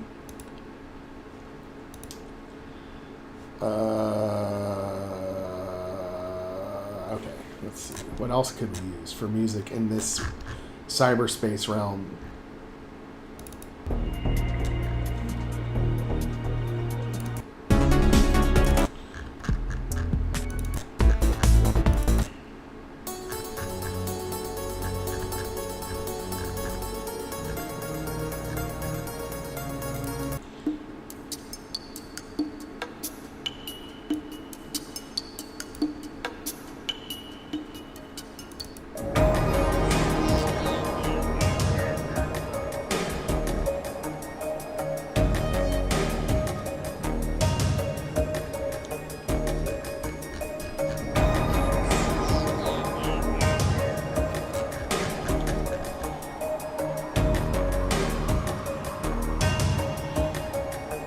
I mean, I've used this in the scene, in the one with Kern from the main game, but I actually like it.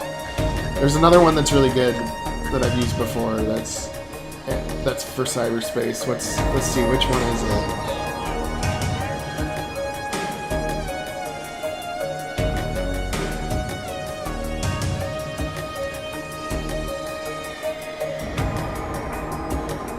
No, Behind the Universe is a slow and soothing track. We've used it for the previous part where Zeron is looking out at the sunset and he's like, the last sunset.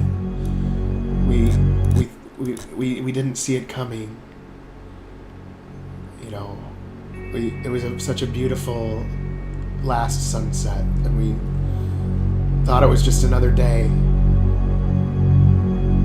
But it turned out to be the end. You know, that kind of that kind of track.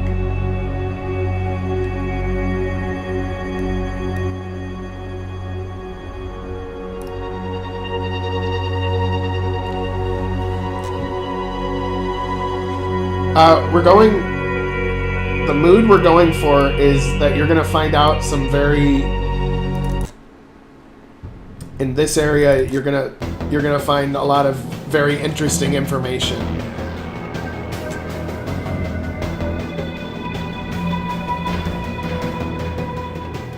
And you're gonna find a lot of interesting information and somewhat disturbing information. This is another one I've used for cyberspace before, which I thought was good.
Alright. I'm kinda at the end of my rope right now, as far as my creative outlet. 6 hours is, I mean, I've done it for 10 hours before, 12 hours, but I usually give out around this time, and today is no exception. So, thank you all for joining me, and have a wonderful weekend, and stay safe. Stay safe out there.